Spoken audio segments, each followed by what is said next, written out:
The moment Vanessa Whitmore's trembling hand grabbed his wrist in that hospital hallway, Ryan Keller knew his ordinary life was about to shatter. A woman he'd never met, dressed in a designer coat that probably cost more than his car, was begging him in a desperate whisper to pretend to be her husband.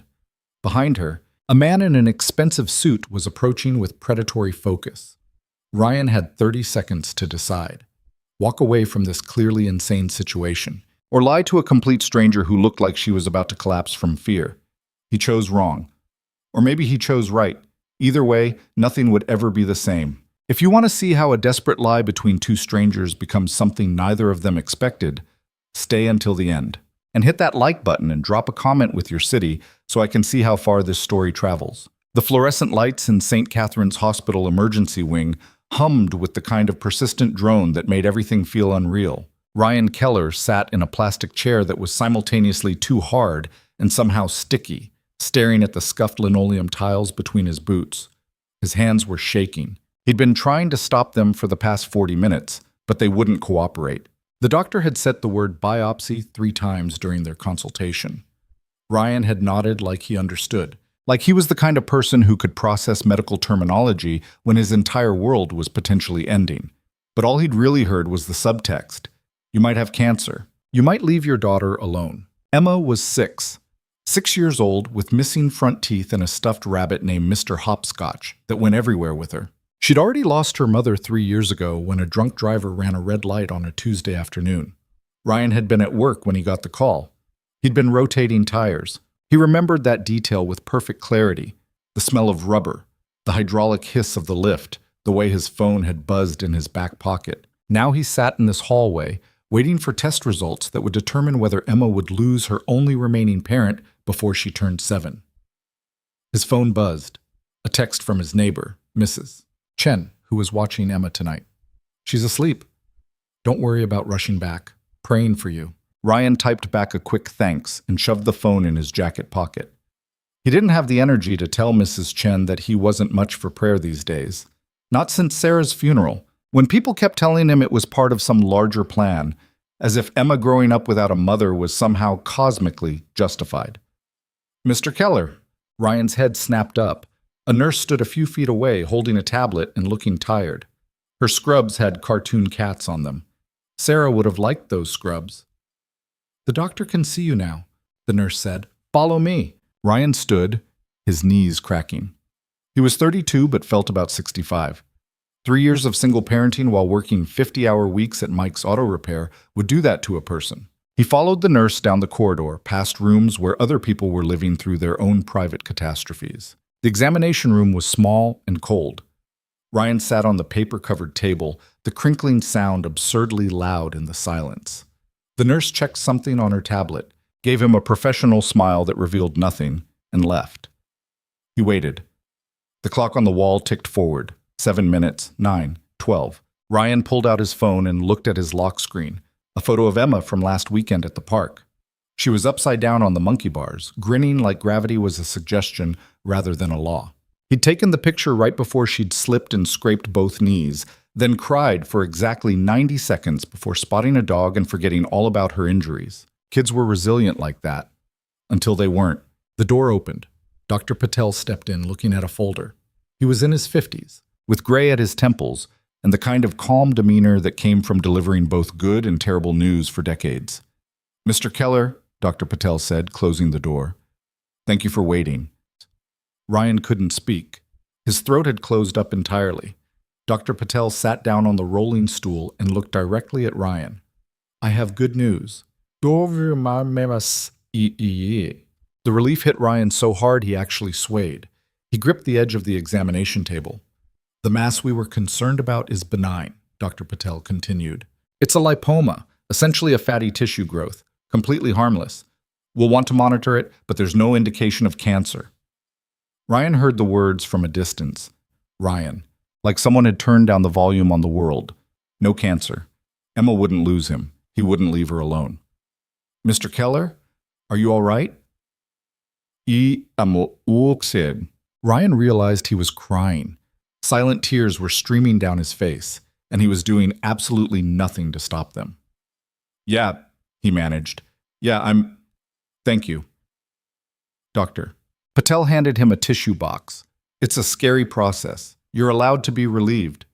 Ryan wiped his face, embarrassed but unable to care much. When can I leave? We'll need you to sign some discharge paperwork. The nurse will bring it in a few minutes. Dr. Patel stood, extending his hand. Take care of yourself, Mr. Keller, and that daughter of yours. They shook hands, and the doctor left. Ryan sat alone in the examination room, tissue still clutched in his fist, and let himself fully break down for approximately 90 seconds. Then he pulled himself together because that's what you did when you were the only parent your kid had left. By the time the nurse returned with paperwork, Ryan looked relatively normal again, just tired, like everyone else in the hospital at 11 o'clock on a Thursday night. He signed everything without reading it, took the copies they gave him, and walked back out into the hallway. The relief was still washing through him in waves. He'd call Mrs. Chen on the way home, let her know everything was fine. Tomorrow he'd take Emma out for pancakes, and not tell her how close he'd come to shattering her entire world. The hallway was mostly empty now. A janitor mopped near the vending machines. An elderly man shuffled past with a walker. And near the elevator bay, a woman in an expensive-looking charcoal coat was standing very still, staring at her phone like it had just delivered catastrophic news. Ryan barely noticed her as he headed toward the elevator. He was too busy mentally planning his exit from this building. Then the woman's head snapped up, her gaze fixing on something behind Ryan. Her face went pale. Not just nervous pale, but genuine fear pale. Ryan turned to look. A man in his 50s was walking down the hallway toward them. Expensive suit, silver cufflinks, the kind of confident stride that came from never being told no. He had his phone to his ear, but his eyes were locked on the woman in the charcoal coat. Ryan pressed the elevator button and waited. Not his business. But then the woman moved. Fast. She closed the distance between them in 3 steps, grabbed Ryan's wrist with surprising strength, and looked directly into his eyes with an expression of pure desperation. "Please," she whispered, "I need you to pretend to be my husband." Ryan stared at her. She was younger than he'd initially thought, maybe 30, with dark hair pulled back in a ponytail, and the kind of bone structure that belonged in magazines.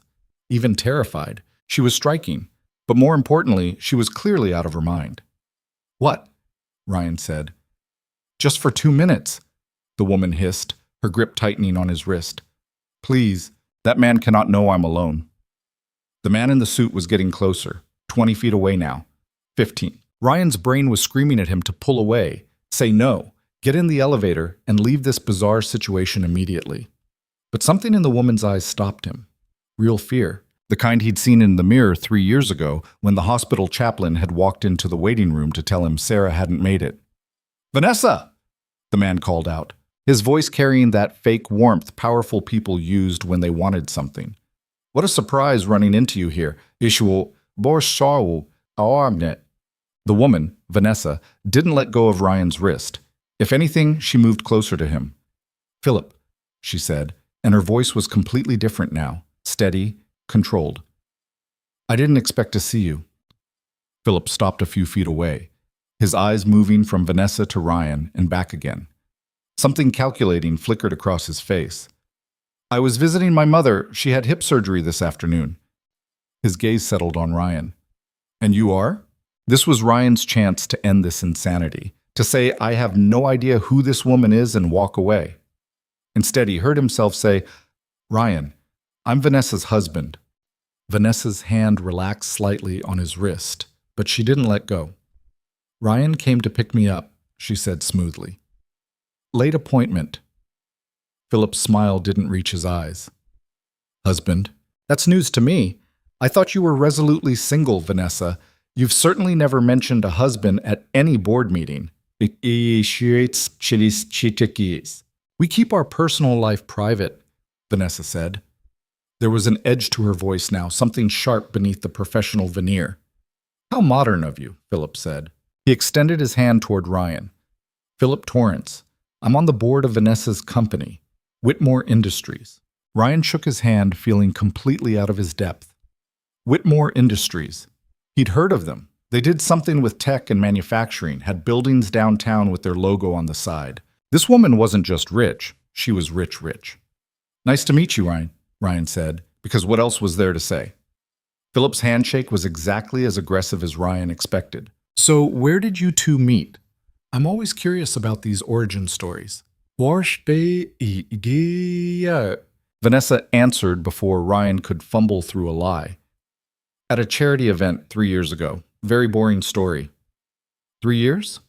Philip's eyebrows rose. And you've kept it quiet this entire time? Like I said, we value our privacy. The tension in the hallway was thick enough to cut. Ryan had no idea what was happening, but he knew enough to recognize predator and prey when he saw them. Philip was circling, looking for weakness. Vanessa was deflecting. Well, Philip said finally, I'd love to hear more about this mysterious marriage sometime. Perhaps at the next board meeting? He glanced at his watch. Rolex, Ryan noted automatically. I should get back to my mother. Lovely running into you both. He walked past them toward the elevator, pressed the button, and waited. The silence stretched out, excruciating. Ryan could feel Vanessa's pulse racing against his wrist where she still gripped him. The elevator dinged. Philip stepped inside, turned to face them, and smiled. Take care, Vanessa, and congratulations on the marriage. The doors slid shut. Vanessa immediately dropped Ryan's wrist like it had burned her. She stepped back, putting distance between them, and her professional mask cracked. For a second, she just looked exhausted and scared. I'm sorry, she said. I'm so sorry. I panicked. Ryan flexed his wrist. She'd been gripping it hard enough to leave marks. What the hell was that? That was me making a terrible decision. Vanessa pressed her palms against her eyes. When I saw Philip, I couldn't. She stopped, took a breath. Thank you for playing along. I know that was insane. Who is he, why? Ryan asked. Ryan, someone who wants to destroy me. Vanessa lowered her hands, and Ryan saw that her eyes were red-rimmed. Had she been crying before he noticed her? He's trying to force me out of my own company. And if he knew I was here alone tonight dealing with... She stopped abruptly. Ryan waited. When she didn't continue, he said, dealing with what? Vanessa looked at him properly for the first time. Really looked at him, taking in his worn jacket, his work boots, the grease still under his fingernails despite his best efforts to scrub them clean. She seemed to be calculating something. I just found out I have cancer, she said quietly. The words hung in the air between them. Ryan felt his stomach drop. He'd just been given a reprieve from that exact fear. And here was this stranger, this woman who'd grabbed him in desperation, facing the reality he'd narrowly avoided. I'm sorry, Ryan said, and meant it. Vanessa nodded. Early stage, treatable. But if Philip finds out, if the board finds out, they'll use it against me. They'll say I'm unstable, unfit to lead the company. Her laugh was bitter. Which is probably why Philip is here tonight. Someone must have tipped him off that I was getting medical tests done. That's... Ryan searched for an adequate word. Messed up. That's corporate politics. Vanessa pulled her coat tighter around herself. Look, I'm sorry I dragged you into this. You can forget this whole thing happened. I'll handle Philip. The elevator dinged again. A young couple stepped out, laughing about something, oblivious to the tension in the hallway. They walked past, heading toward the maternity ward. Ryan should leave. Should press the elevator button, go home, hug Emma, and forget this entire bizarre encounter. This woman's problems weren't his problems. He had enough of his own, but he kept thinking about how her hand had shaken when she grabbed his wrist, how Philip had looked at her like she was prey. He believed it, Ryan heard himself say. Vanessa looked up. What? Philip? He believed the husband thing. You saw his face. He was suspicious, but he believed it. So maybe that buys you time. Ryan didn't know where the words were coming from. If he thinks you have a husband, maybe he backs off. Maybe it makes you look more stable. Vanessa stared at him like he'd suggested they rob a bank. Are you suggesting we continue this lie? I'm suggesting you just told a powerful enemy that you're married. If you show up at your next board meeting and that turns out to be false, what happens? Vanessa was quiet for a moment. It looks like I panicked and lied, which makes me look weak. Right. So you're proposing what exactly? That we pretend to be married? Ryan shrugged, feeling completely insane. For a few days, until you figure out how to handle Philip and your board. Then we stage a quiet breakup and you move on. That's absurd. Probably. You don't even know me. Yeah. No, Ryan agreed, but I know what it's like to feel like you're drowning, and nobody's going to help you. Vanessa studied him, and Ryan could practically see her mind working through scenarios, calculating risks. This was a woman who made decisions for a living, big ones. Why would you help me? She asked finally. Ryan thought about it. The honest answer was complicated. Something about Sarah's death, about being powerless, about the relief he'd felt 20 minutes ago when Dr. Patel said benign, something about recognizing that same fear in someone else's eyes. I don't know, he said instead. But I just found out I don't have cancer, so I'm feeling charitable. Vanessa's expression shifted. Surprise, then something that might have been the beginning of hope. You were here for test results? Yeah. And they were good? Yeah. They stood there in the hospital hallway, two strangers whose lives had collided in the strangest possible way. The janitor had moved on to mopping a different section of floor. Someone's phone was ringing in one of the rooms.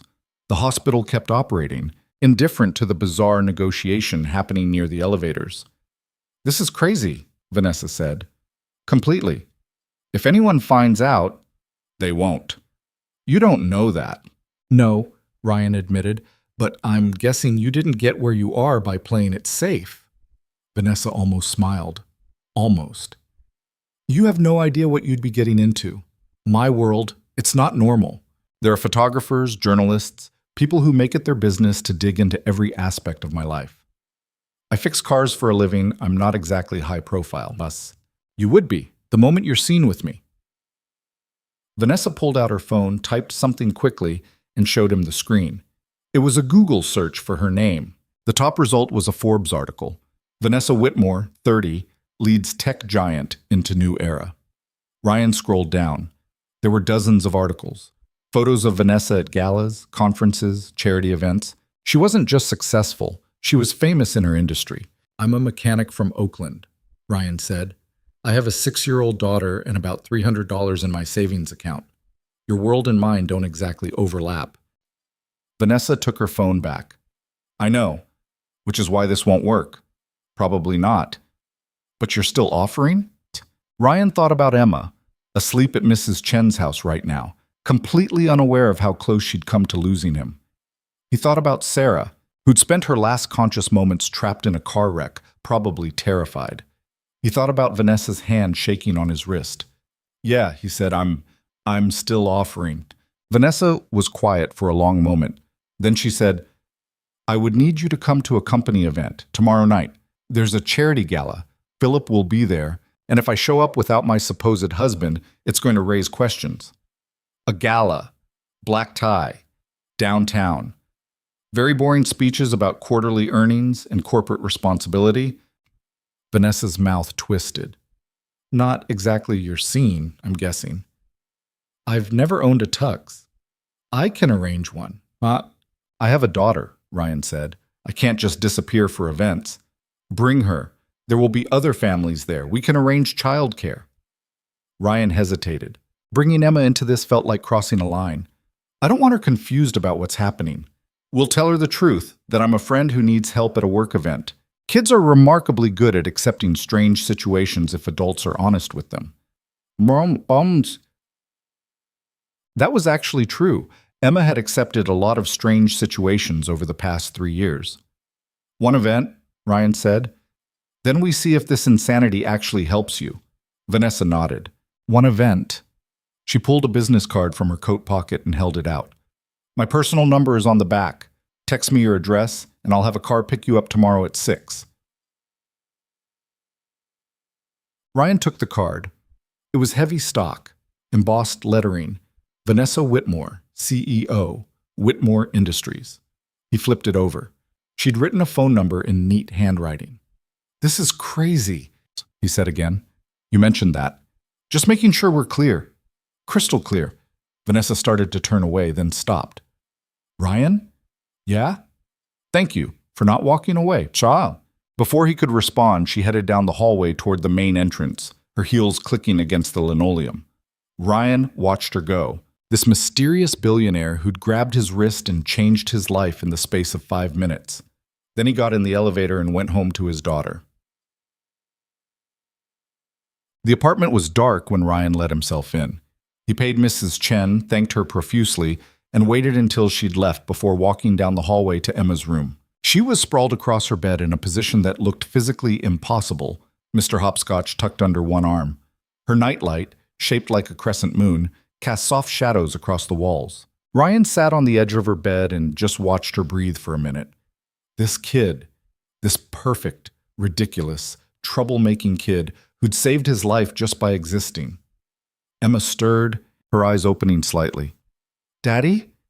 Hey, baby, go back to sleep. Are you okay?" Her voice was small and worried, and Ryan felt his chest tighten. "I'm perfect," he said. "Everything's perfect. Promise?" "Promise." Emma smiled sleepily and closed her eyes again. Within seconds, her breathing evened out. Ryan stayed there for another few minutes, then got up carefully and headed to his own room. He pulled out his phone and looked at Vanessa's business card. This was absolutely insane. He was a mechanic. She was a CEO. They had nothing in common except a chance meeting in a hospital hallway. But he'd seen the fear in her eyes, the desperation, and maybe that was enough. He typed out a quick text. "This is Ryan. My address is 2847 Harbor Street, apartment 3B. See you tomorrow." The response came back almost immediately. "Thank you. I won't forget this." Ryan put his phone on the nightstand, turned off the lamp, and stared at the ceiling.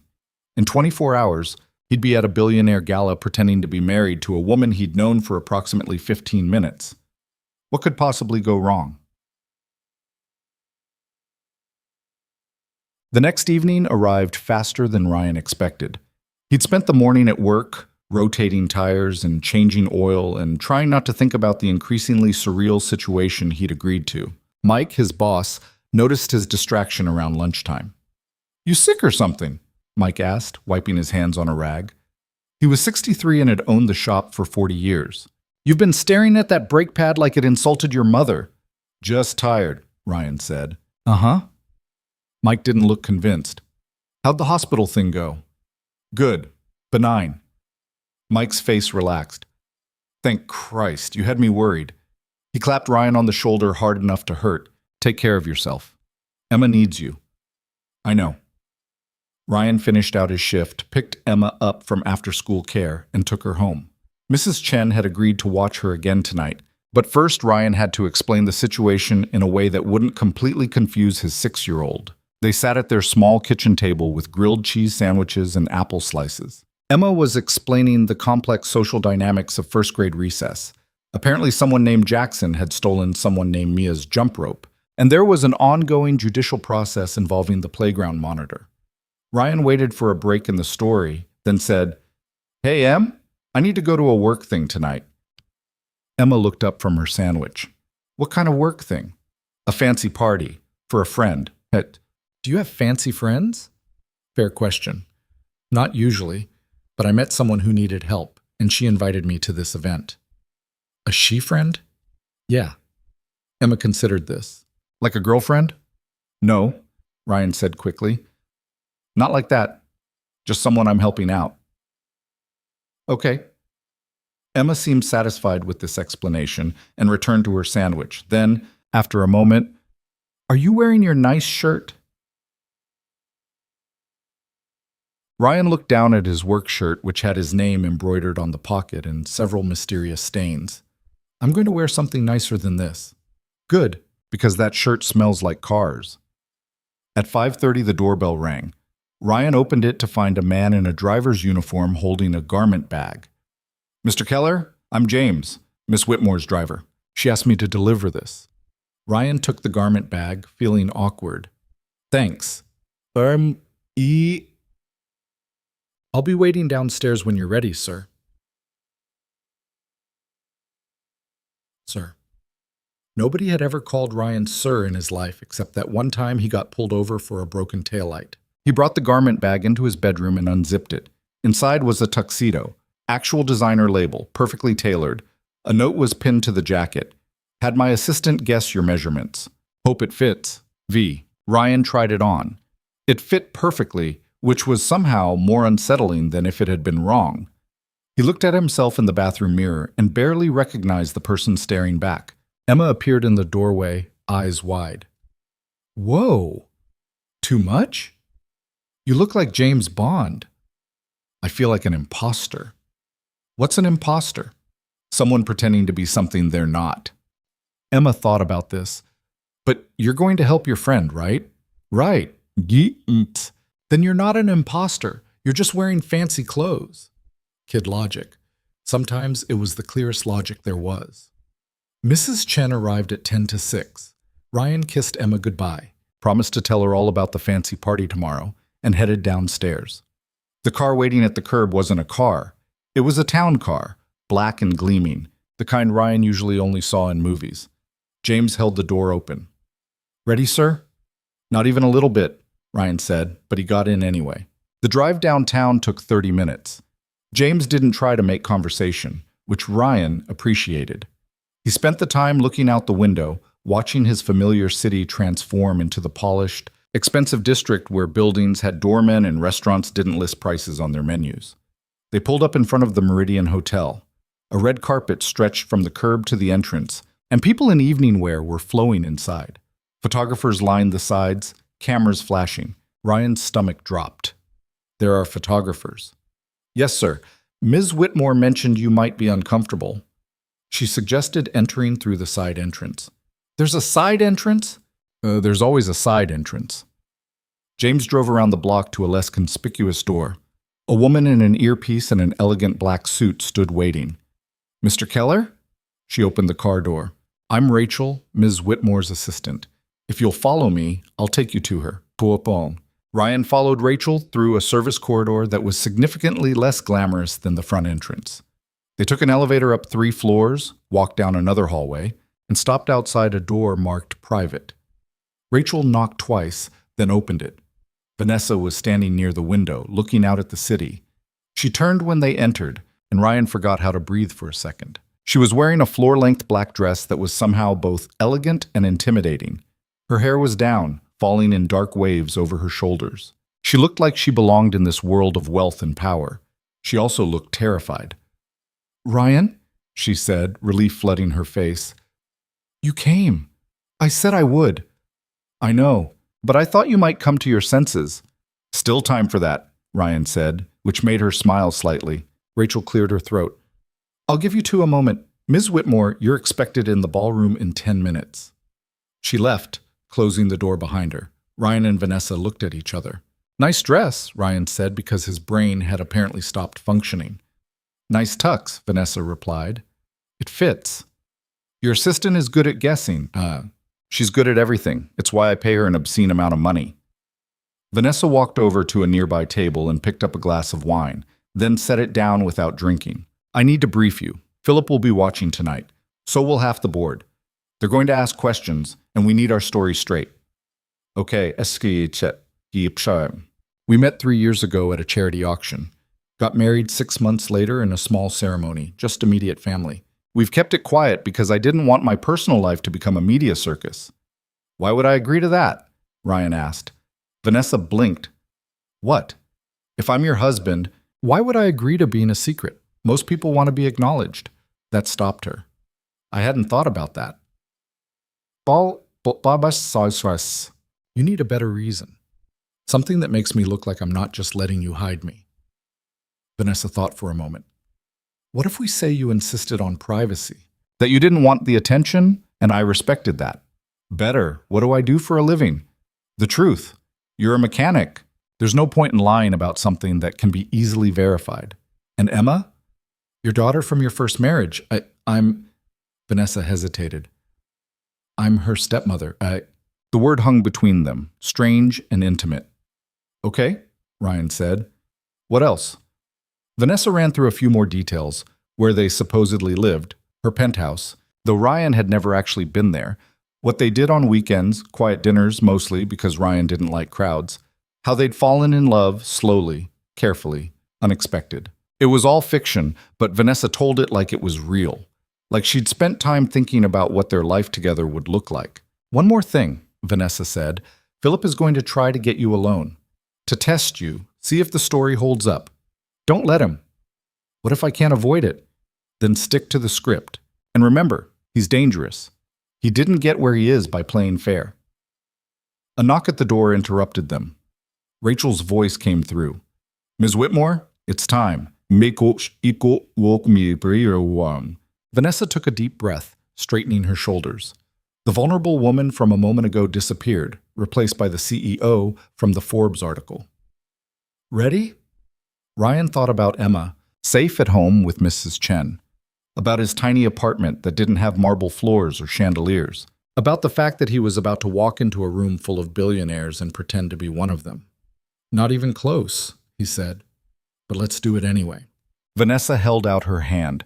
Ryan took it, and together they walked out of the room and into the most elaborate lie either of them had ever told.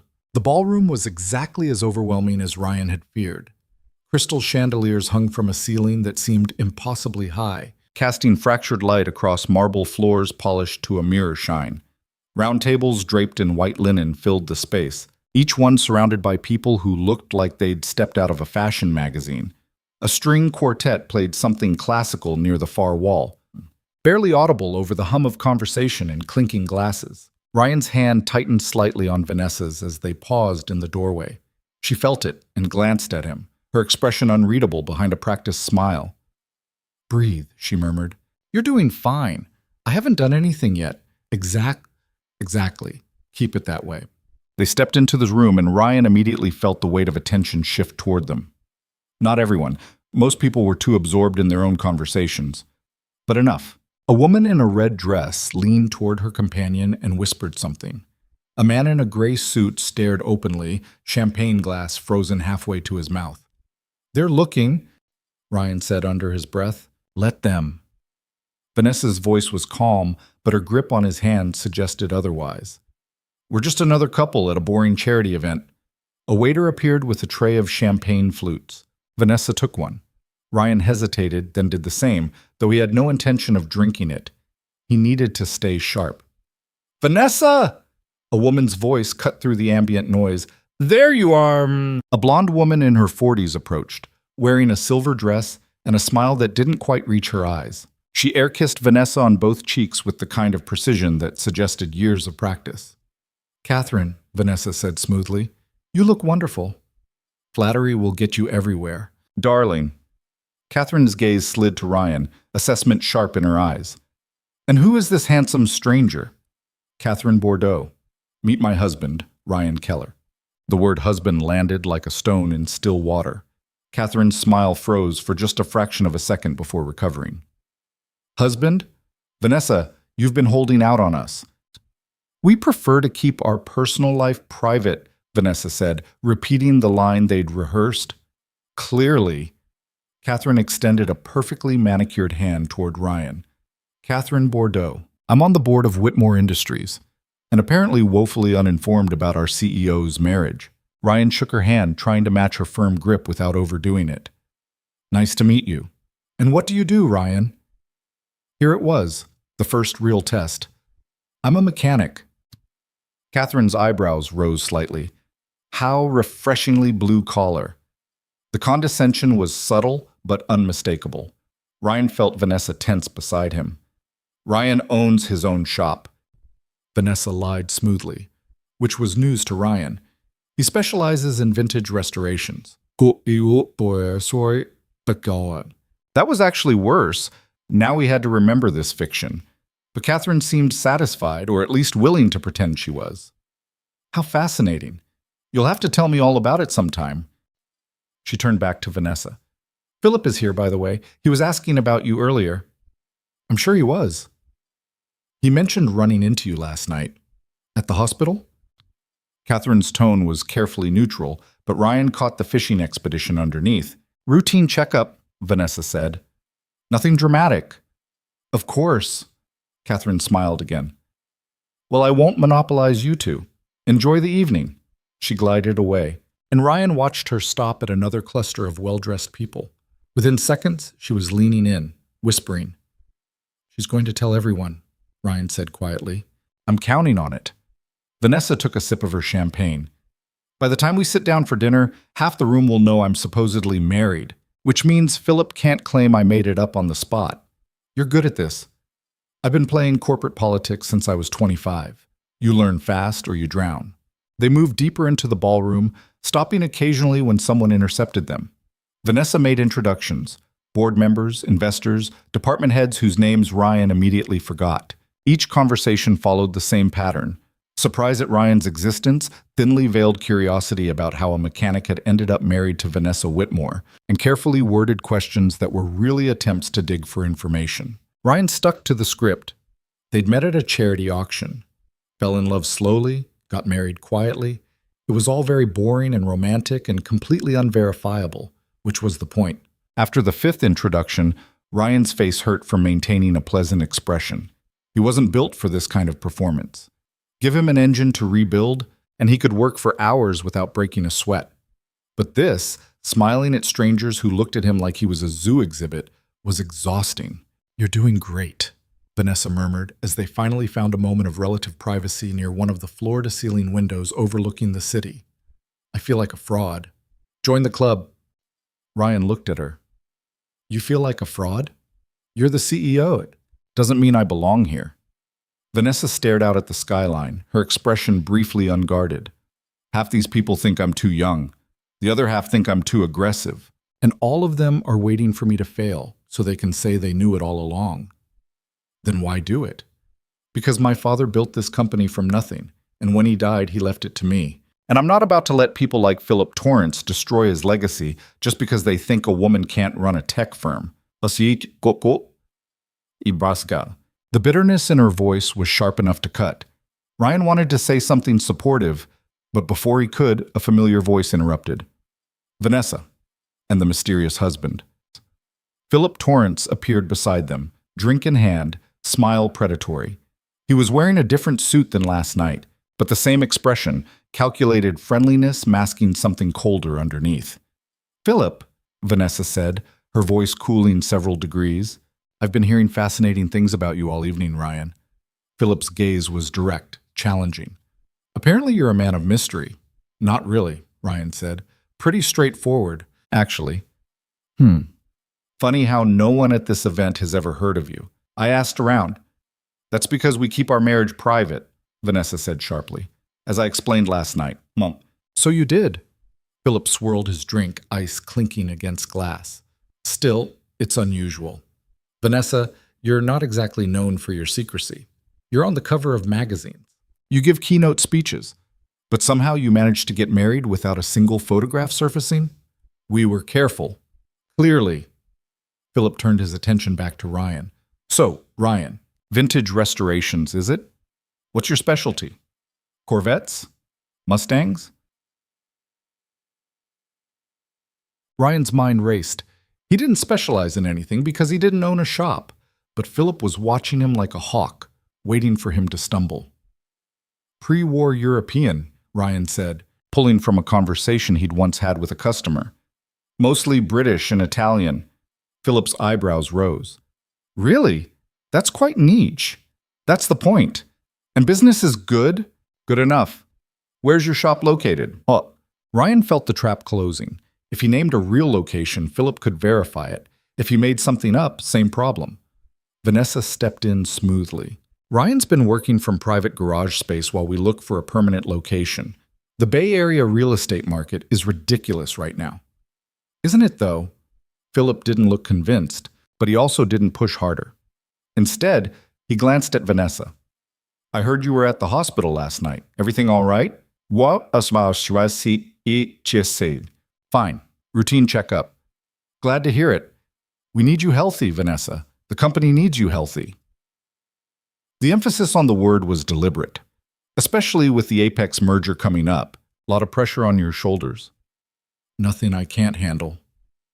"I'm sure." Philip's smile was thin. "Though if you ever need to step back, take time for yourself, I hope you know the board would support you. We'd make sure the company stayed on track." Translation: they were ready to push her out the moment she showed weakness. "That's very kind," Vanessa said, her tone making it clear it was anything but. "But I'm not going anywhere." "Of course not." Philip finished his drink and set the empty glass on a passing waiter's tray. "Enjoy your evening. Ryan, pleasure seeing you again." He walked away, and Ryan felt like he'd just survived round 2 of an interrogation. "He knows something's off," Ryan said quietly.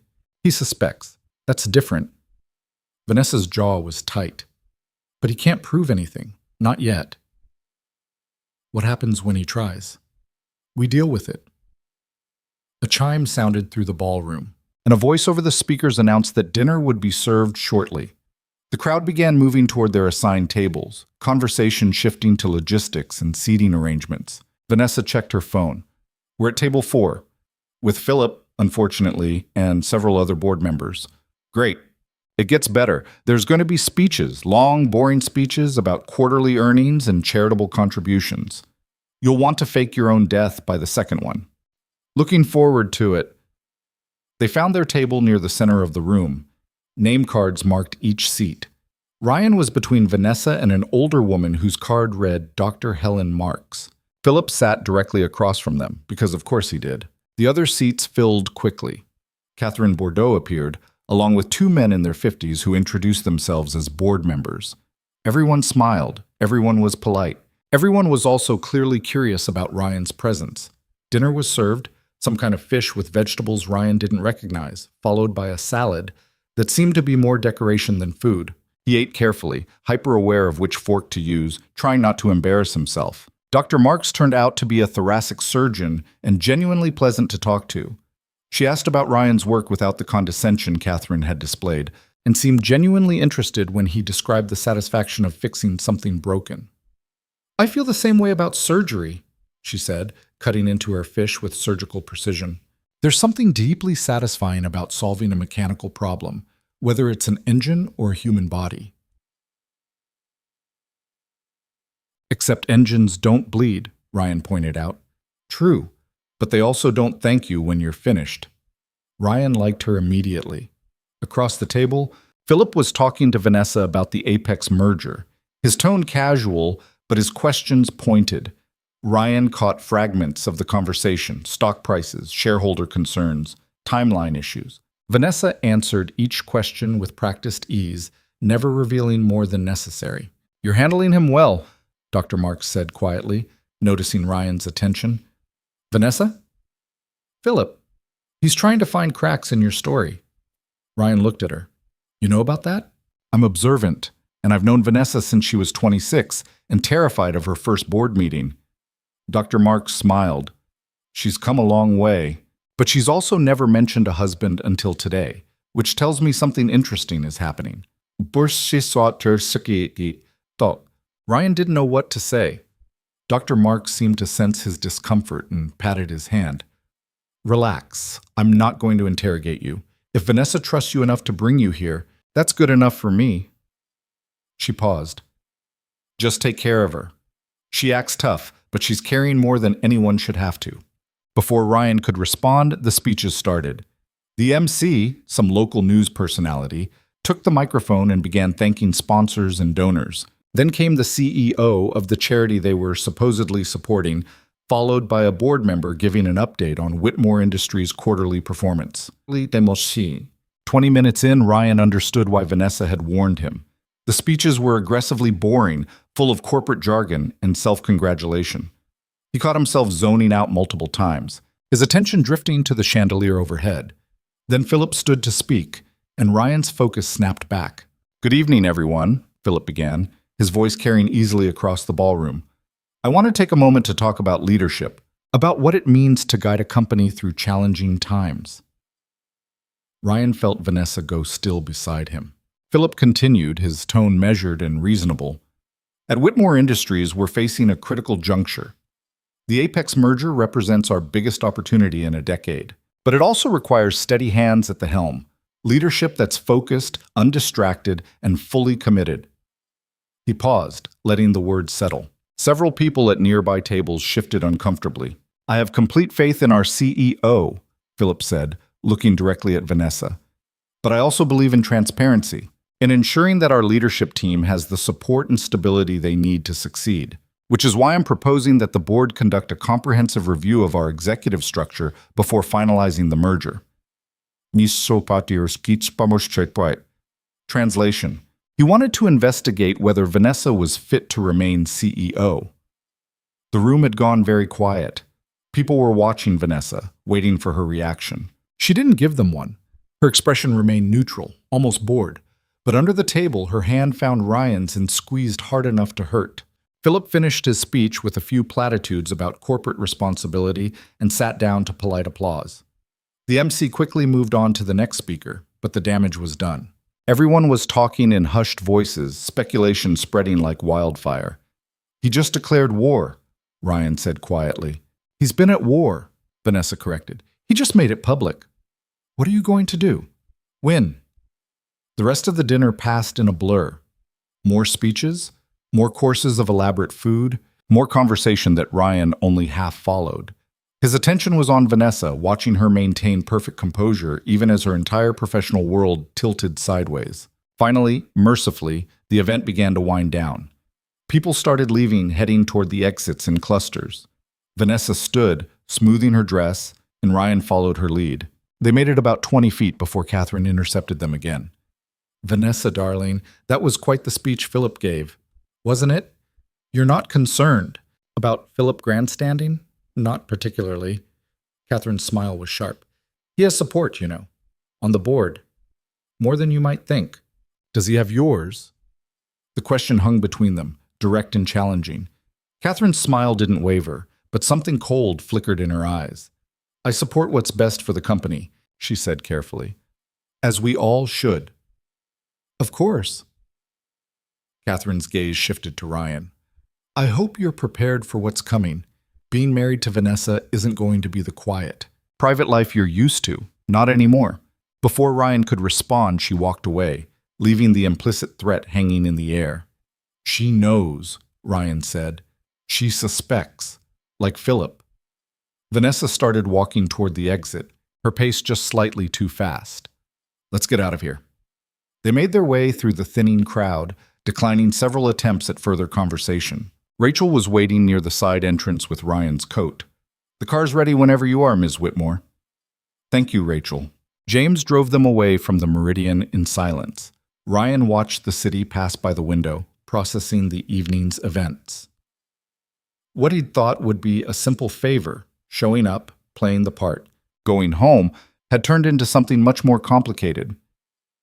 "I'm sorry," Vanessa said finally. "I shouldn't have dragged you into this. Little late now. I can still fix it. We can stage a breakup. Say it didn't work out. You go back to your life, and I deal with Philip on my own." Ryan thought about that. About going back to his quiet apartment, his simple routines, his uncomplicated existence. It would be easy, safe. But he also thought about the way Philip had looked at Vanessa. Like she was prey. The way Catherine had delivered her veiled threats. The way Vanessa's hand had shaken under the table during Philip's speech. "What's the Apex merger?" Ryan asked instead. Vanessa glanced at him, surprised. "A technology acquisition. My father started the negotiations before he died. If it goes through, Whitmore Industries becomes one of the largest tech manufacturers on the West Coast. And if it doesn't? We stagnate, lose market share, eventually get swallowed by competitors." She paused. "Philip knows this. He's using the merger as leverage. If he can convince the board I'm not stable enough to handle it, they'll remove me and put someone else in charge." "Someone like him." "Exactly." The car pulled up in front of a building Ryan recognized from earlier, Vanessa's penthouse. James opened the door, and Vanessa stepped out, then turned back to Ryan. "Thank you for tonight. I know it was terrible." "It wasn't that bad." "You're a terrible liar." Ryan smiled despite himself. "Yeah, I am." Vanessa hesitated, then said, "The board review Philip mentioned, it's going to happen, which means they're going to investigate everything about my life, including my supposed marriage." "Meaning they're going to investigate me?" "Yes. And when they do, they'll find out you're not who I said you are. You don't own a restoration shop. You're not wealthy. You're just a mechanic from Oakland." "I was going to say a genuinely good person who got caught up in my disaster." Vanessa looked exhausted suddenly, her carefully maintained composure cracking. "So here's what I'm offering. I pay you. A lot. Enough to make this worth your while. You keep playing the part until the merger goes through, Then we quietly separate, and you walk away with enough money to never worry about Emma's future. Ryan stared at her. You're offering to pay me to be your fake husband? Yes. That's insane. I'm aware. And if I say no? Vanessa's expression hardened. Then I fight Philip alone and probably lose. He takes over the company, dismantles everything my father built, and sells it off piece by piece to line his pockets. She paused. But you go back to your normal life, which is what you should do. This isn't your fight. The smart move was obvious. Take the out. Walk away. Protect himself and Emma from whatever chaos was about to unfold. But Ryan kept thinking about something Dr. Marks had said. She's carrying more than anyone should have to. How much time do you need, Ryan asked. What? Until the merger closes. How long? 6 weeks. Maybe 8. And you really think this will help? Me pretending to be your husband? Oh, I think it gives me a fighting chance. Vanessa's voice was quiet. Philip's entire strategy is based on painting me as unstable and alone. If I have a husband, a stable home life, it undercuts his narrative. It's not much, but it might be enough. Ryan thought about Emma, about the questions she'd ask, about Mrs. Chen's inevitable curiosity, about his boss Mike raising his eyebrows when Ryan started disappearing for fancy events. He thought about his tiny apartment and his secondhand furniture and the fact that he'd been one medical scare away from financial ruin. He thought about Vanessa's hand shaking in the hospital hallway. I'm not taking your money, he said finally. Vanessa looked confused. Ryan, but I'll help you. For 6 weeks. We do this properly. Convince everyone, including your board, that we're married. Then when the merger's done, we end it quietly and go our separate ways. Boss, why would you do that without payment? Because Ryan stopped, trying to articulate something he didn't fully understand himself. Because nobody should have to fight alone. And because if our situations were reversed, I think you'd help me too. Vanessa stared at him for a long moment. You don't know that. No, but I'm choosing to believe it anyway. Something shifted in Vanessa's expression. Surprise, maybe, or gratitude, or something else Ryan couldn't quite name. You're either very kind or very stupid. Probably both. She almost smiled. This is going to get complicated. They'll want to see where we live, how we interact. Philip will be watching for any inconsistency. So we make it consistent. Bah, that means you and Emma moving into my penthouse. Actually living together. Ryan hadn't thought that far ahead. The idea of uprooting Emma, even temporarily, made him uneasy. I'll need to talk to her. Explain it in a way she'll understand. Of course. And ground rules. Emma doesn't get hurt by this. If she starts getting confused or upset, we stop immediately. Agreed. They stood there on the sidewalk, negotiating the terms of their bizarre arrangement while James waited patiently by the car. Okay, Ryan said finally. Let's do this. Vanessa extended her hand, formal and businesslike. Ryan shook it, and the deal was made. As James drove him home, Ryan called Mrs. Chen to let her know he was on his way. Then he sat in the back of the town car watching his city slide past and wondered what the hell he'd just agreed to. When he got home, Emma was still awake, curled up on the couch with Mr. Hopscotch and watching cartoons with Mrs. Chen. Daddy! She launched herself at him. How was the fancy party, Kim? Interesting, Ryan said, catching her. Really interesting. Mrs. Chen gathered her things and left with a knowing smile that suggested she suspected Ryan's work friend was more than he'd admitted. After Emma was in bed, after the teeth brushing and story reading and 3 requests for water, Ryan sat on his own bed and pulled out his phone. There was a text from Vanessa. Thank you, I mean it. Ryan typed back. You can thank me when this is over and we're both still standing. The response came quickly. Deal. Ryan set his phone aside and stared at his ceiling. The same ceiling he'd stared at 1,000 times before, except nothing was the same anymore. In 6 weeks, this would all be over. He'd help Vanessa save her company, they'd stage a quiet breakup, and his life would return to normal. Simple. Except Ryan had the distinct feeling that nothing about this situation was going to be simple. And as he finally fell asleep that night, he couldn't shake the memory of Vanessa's hand in his at that ballroom table, holding on like he was the only solid thing in her collapsing world. The conversation with Emma happened 3 days later, over breakfast at their kitchen table.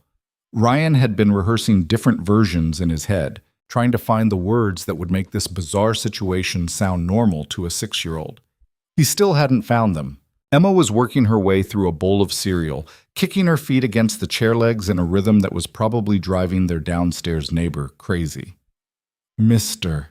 Hopscotch sat propped against the sugar bowl, keeping watch. Ryan started, then stopped. Tried again.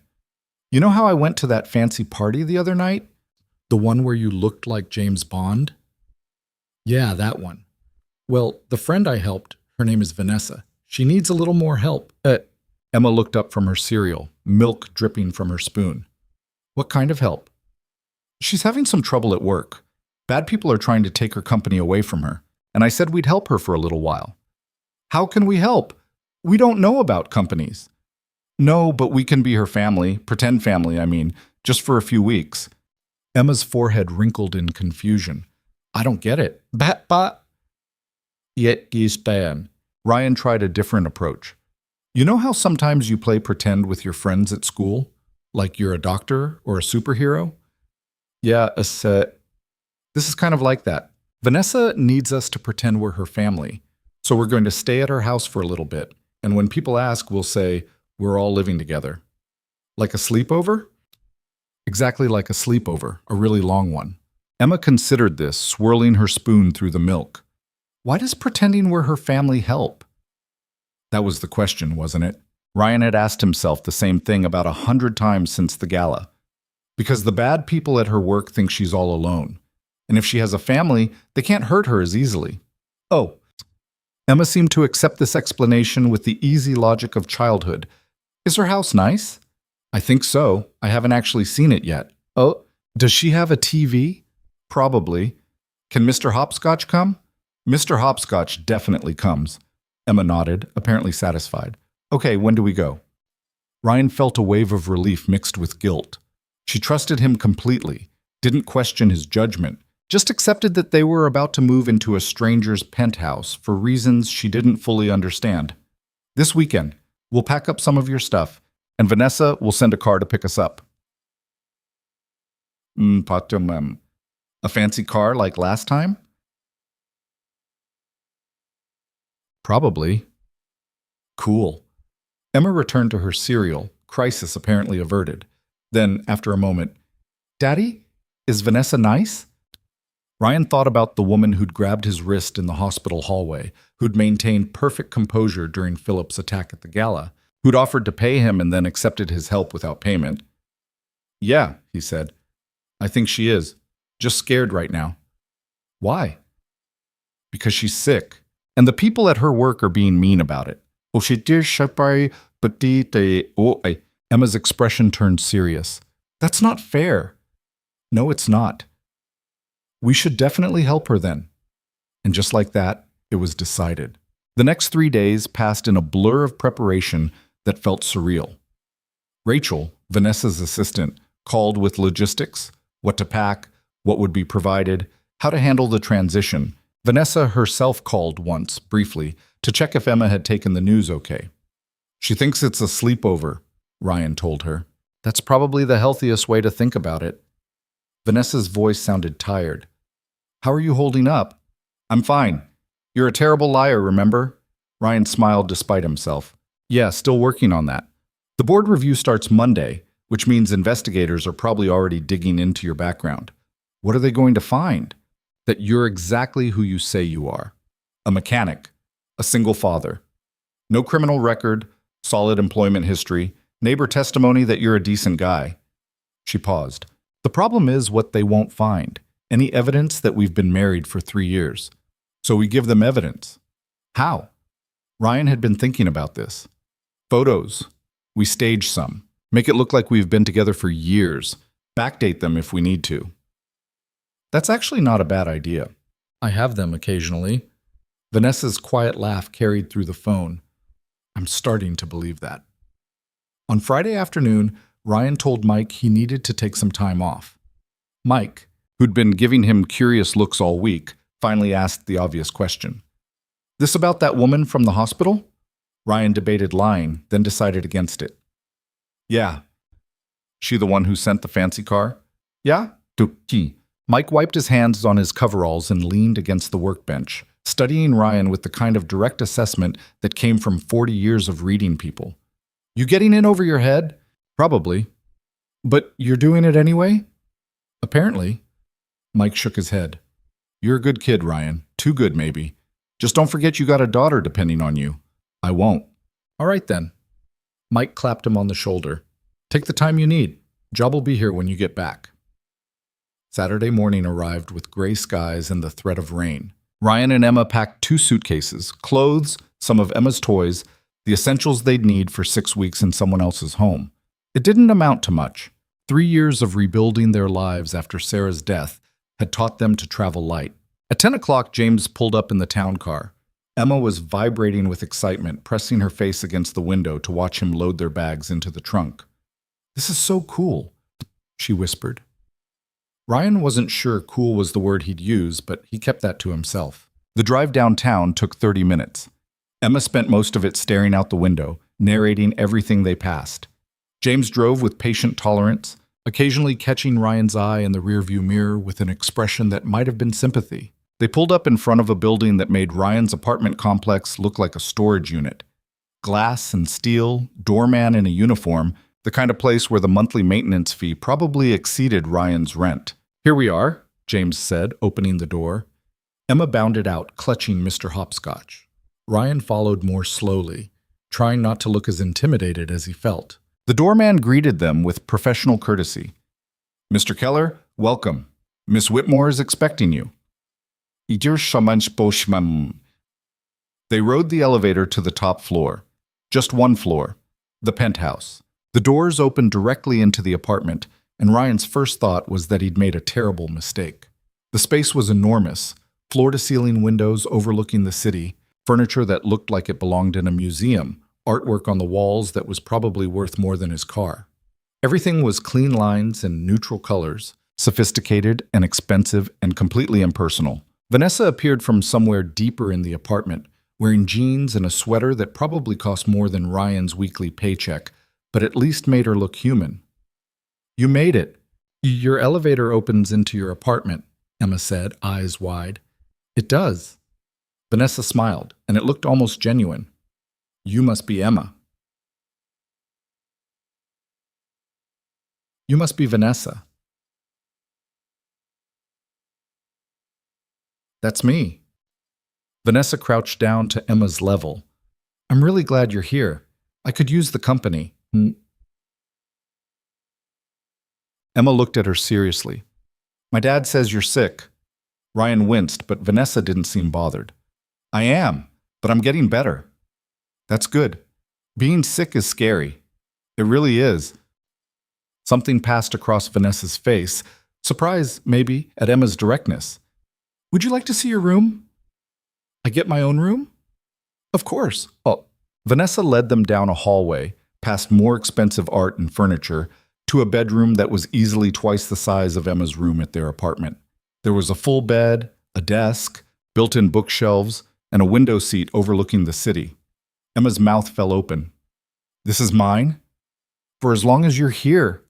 Emma ran to the window seat and climbed up, pressing her face against the glass. Daddy, look. You can see everything. Ryan looked at Vanessa. This is too much. It's just been empty space. Might as well use it. She moved back toward the hallway. Your room is across the hall. I figured you'd want to be close.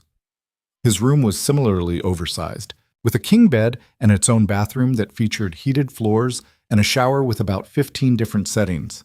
Ryan had never felt more out of place in his life. I know this is weird, Vanessa said from the doorway. That's an understatement, Isha. If it helps, I feel weird too. I haven't had anyone live here since I bought the place 4 years ago. Why not? Vanessa shrugged. Didn't see the point. I'm barely here anyway. I usually sleep in my office. That's depressing. That's dedication. No, it's depressing. Vanessa looked like she wanted to argue, then didn't. Maybe. But it kept the company alive after my father died, so I'm calling it a win. Emma appeared in the doorway, still clutching Mr. Hopscotch. Can we order pizza for lunch? Vanessa blinked. I don't think I've ever ordered pizza to this apartment. Then we definitely should. Emma said it with the kind of logic that was irrefutable. 20 minutes later, they were sitting in Vanessa's massive living room, eating pizza from paper plates because Vanessa's kitchen apparently didn't contain anything as pedestrian as regular dishes. Everything was either fine china or nothing. This is weird, Emma announced through a mouthful of pepperoni. Emma, manners, Ryan said automatically. But it is weird. This apartment is huge and nobody lives here, and there's no kid stuff anywhere. She wasn't wrong. Vanessa's home looked like a showroom, beautiful and sterile and completely devoid of personality. I'm not very good at the whole home decorating thing, Vanessa admitted. I hired someone to do it after I moved in, and I just kept what they picked. It looks like a hotel, Emma said. Emma, Ryan warned. No, she's right. Vanessa looked around her own living room like she was seeing it for the first time. It does look like a hotel. We could fix it, Emma offered. Make it look more like a home. How would we do that? Emma thought about it, chewing her pizza. Pictures and plants and stuff on the shelves that isn't just for show. Vanessa glanced at Ryan, something almost playful in her expression. She makes a compelling argument. She usually does. They spent the rest of the afternoon settling in. Emma unpacked her suitcase with enthusiasm, spreading her belongings around her new room until it looked marginally more lived in. Ryan unpacked more slowly, hyper-aware that he was placing his worn clothes in a closet next to Vanessa's designer wardrobe. Around 4 o'clock, Rachel arrived with a photographer. For the evidence, Vanessa explained, we need photos that look like they were taken over the past 3 years. The photographer, a woman named Kim with pink streaks in her hair and the kind of casual competence Ryan appreciated, set up in the living room. Okay, so we're building a relationship timeline here. We need casual stuff, formal stuff, everyday moments, special occasions. She had them change clothes multiple times. Ryan in the tux from the gala, Vanessa in the black dress, posed like they were at a formal event. Then both in casual clothes, sitting on the couch like they were watching TV. Then in the kitchen, Vanessa pretending to cook while Ryan watched. You know I don't actually cook, right? Vanessa muttered. I'm shocked, Ryan said dryly. Emma thought the whole thing was hilarious. She kept photobombing shots, making faces in the background until Kim started including her on purpose. These are actually great, Kim said, reviewing the images on her camera. The kid makes it feel real. They spent 2 hours staging photographs. By the time Kim packed up her equipment, Ryan's face hurt from fake smiling and Vanessa looked exhausted. I'll have these edited and backdated by tomorrow, Kim promised. Social media posts, photo albums, the works. Anyone investigating will find a perfectly normal relationship timeline. After she left, Vanessa collapsed on the couch with the kind of bone-deep tiredness that went beyond physical. I hate this. Ryan sat in the chair across from her. Ryan sat in the... Emma had gone back to her room to play. Which part? Yes, but emotions. All of it. The lying, the staging, the fact that I'm dragging you and your daughter into my disaster. We volunteered. That doesn't make it better. They sat in silence for a moment. Outside, the sun was setting, painting the city in shades of orange and pink. When do you start treatment? Ryan asked. Vanessa looked surprised. How did you know I'm starting treatment? You said early-stage breast cancer. That usually means surgery or chemo or both. Surgery. Next Friday. She said it matter-of-factly, like she was discussing a business meeting. Lumpectomy followed by radiation. My oncologist says the prognosis is good. Are you scared? The question seemed to catch her off guard. Terrified, but I can't show it. Philip's waiting for any sign of weakness. You're allowed to be scared. Not in my world. That's a lonely world. Vanessa met his eyes. It's the only one I know. Emma wandered back in, dragging a blanket behind her. I'm hungry again. You had pizza 2 hours ago, Ryan said. That was 2 hours ago. Vanessa stood. I probably have... She opened her refrigerator, which contained bottled water, some wilted lettuce, and what might have once been yogurt. Nothing. I have nothing. How do you survive? Emma asked, genuinely curious. Takeout and hotel restaurants. That's sad. It's efficient. It's sad, Emma repeated with conviction. Ryan made a decision. Come on. We're going grocery shopping. Vanessa stared at him. What? If we're living here for 6 weeks, we need actual food. Real food, not just takeout containers. I don't know how to grocery shop. Then you're about to learn. 20 minutes later, they were in a grocery store 3 blocks away. Vanessa looked as out of place as Ryan felt in her penthouse, staring at the produce section like it was a foreign country. Do you even know what half of these are? She asked, picking up something that might have been a turnip. Not really, but Emma likes apples, so we'll start there. They made their way through the store, Ryan picking up staples while Emma added increasingly random items to the cart. Vanessa followed behind, clearly fascinated by the mundane normalcy of it all. When was the last time you did this? Ryan asked. College, maybe? I lived on ramen and energy drinks. She picked up a box of cereal, examining it like an artifact. My assistant usually handles all this, or I just eat at the office. That explains the depressing refrigerator. It's not depressing, it's minimalist. It's depressing. Emma held up a box of cookies shaped like animals. Can we get these?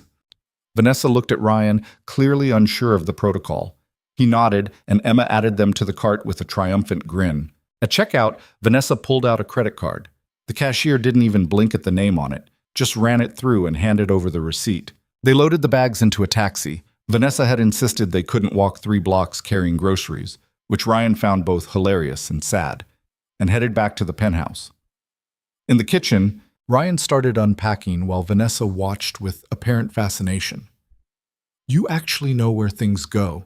Dishes in cabinets, cold stuff in the fridge. It's not complicated.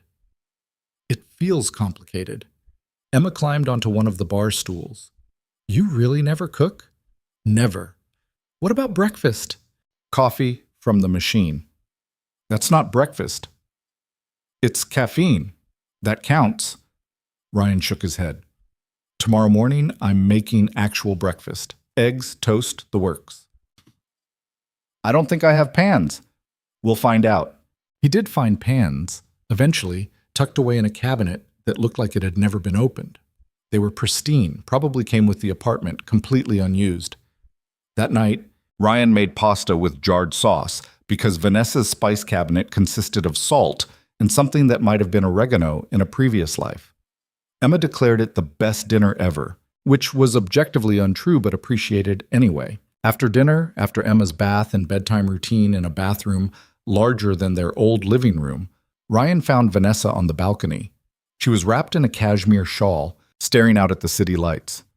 She asleep? Vanessa asked. Out cold, big day. Thank you for this, all of it. Ryan leaned against the railing. You keep thanking me. Because I keep meaning it. Vanessa was quiet for a moment. Nobody's cooked in my kitchen before, not once in 4 years. That's depressing. You keep saying that because it keeps being true. Vanessa smiled, a real one this time. You're not what I expected. What did you expect? I don't know. Someone more impressed by money, maybe. More interested in what they could get out of this. I'm just a mechanic who's in over his head. But you're a mechanic who's helping someone who has no right to ask for help. Ryan thought about Sarah, about the night the police had shown up at the shop to tell him about the accident, about standing in a hospital hallway being told his wife was gone and feeling like his entire world had ended, about the nurses and doctors who'd been kind anyway, who'd helped him call his parents, who'd sat with him while he tried to process the impossible. Everyone deserves help, he said finally, even billionaire CEOs. Vanessa looked at him for a long moment. You really believe that? Yeah. Even Philip? I didn't say I had to like them. That got another smile. They stood there in comfortable silence, watching the city breathe below them. Somewhere out there, Philip was probably plotting his next move. The board was probably reviewing investigation reports. The merger was probably advancing or stalling or doing whatever massive corporate deals did. But up here, on this balcony, It was just two people who barely knew each other, trying to navigate an impossible situation with something resembling grace. Monday's going to be hard, Vanessa said. The board review formally begins. They'll want to interview you. I'll tell them what we agreed.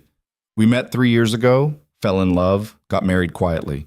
They're going to ask invasive questions. I'll handle it. Ryan, I said I'll handle it. Vanessa nodded slowly. Okay. She pulled the shawl tighter. I should get some sleep. Surgery's in 6 days, and my oncologist says I need to be rested. Are you scared? Ryan asked again. This time, Vanessa's answer was different. Yes, but less so than I was 3 days ago. Why? She looked at him, really looked at him, and something shifted in her expression. Because I'm not alone anymore. The words hung in the air between them, heavier than they should have been. Ryan didn't know what to say, so he just nodded. Vanessa went inside, leaving Ryan on the balcony. He stayed there for another few minutes, watching the city lights blur in the distance, and wondered what the hell he'd gotten himself into. Inside, the penthouse was quiet. Emma asleep in her oversized room. Vanessa in her own bedroom at the far end of the hall. Ryan, in between, suddenly responsible for holding together a lie that was becoming more complicated by the hour. His phone buzzed. A text from Mike. Kid doing okay with the change? Ryan typed back. Better than me. The response came quickly. You'll figure it out. You always do. Ryan hoped that was true. Because in 6 days, Vanessa was having surgery. In 3 weeks, the merger would hit its critical phase. And somewhere in between, they had to convince an entire boardroom of skeptical executives that their marriage was real. He went to his room, climbed into a bed that was far too big, and stared at the ceiling until exhaustion finally dragged him under. The next morning, Ryan woke to the smell of burning. He bolted out of bed and ran to the kitchen to find Vanessa standing over the stove, waving a dish towel at a smoking pan. What are you doing? He asked, attempting breakfast. She looked at the charred remains of what might have been scrambled eggs. It's not going well. Emma appeared in her pajamas, rubbing her eyes. Is something on fire? Not anymore, Vanessa said. Ryan gently removed the pan from the stove and opened a window. I said I'd make breakfast.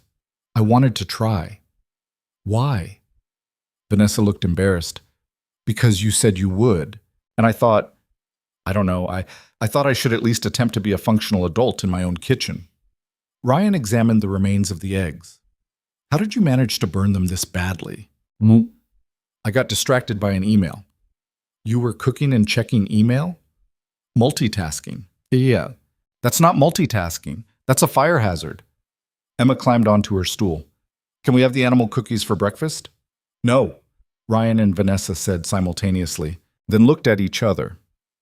We're starting to sound married, Vanessa observed. Terrifying thought. Ryan made actual breakfast. Eggs that weren't charred, toast that wasn't burned, orange juice from the carton they'd bought yesterday. They ate together at the kitchen island, Emma chattering about her plans for the day, Vanessa checking her phone every 30 seconds until Ryan threatened to confiscate it. I have a board meeting tomorrow, she said. They're going to want to see you there. At the actual meeting? In the building, making it clear we're together. She set down her phone. Philip's going to push for details about our relationship. He'll try to trip you up. Just let him try. Vanessa looked worried. He's not going to play fair. I didn't expect him to. The doorbell rang, or rather, the elevator chimed, since the elevator opened directly into the apartment. Rachel appeared, carrying a tablet and looking stressed. Sorry to interrupt your Sunday, but we have a problem.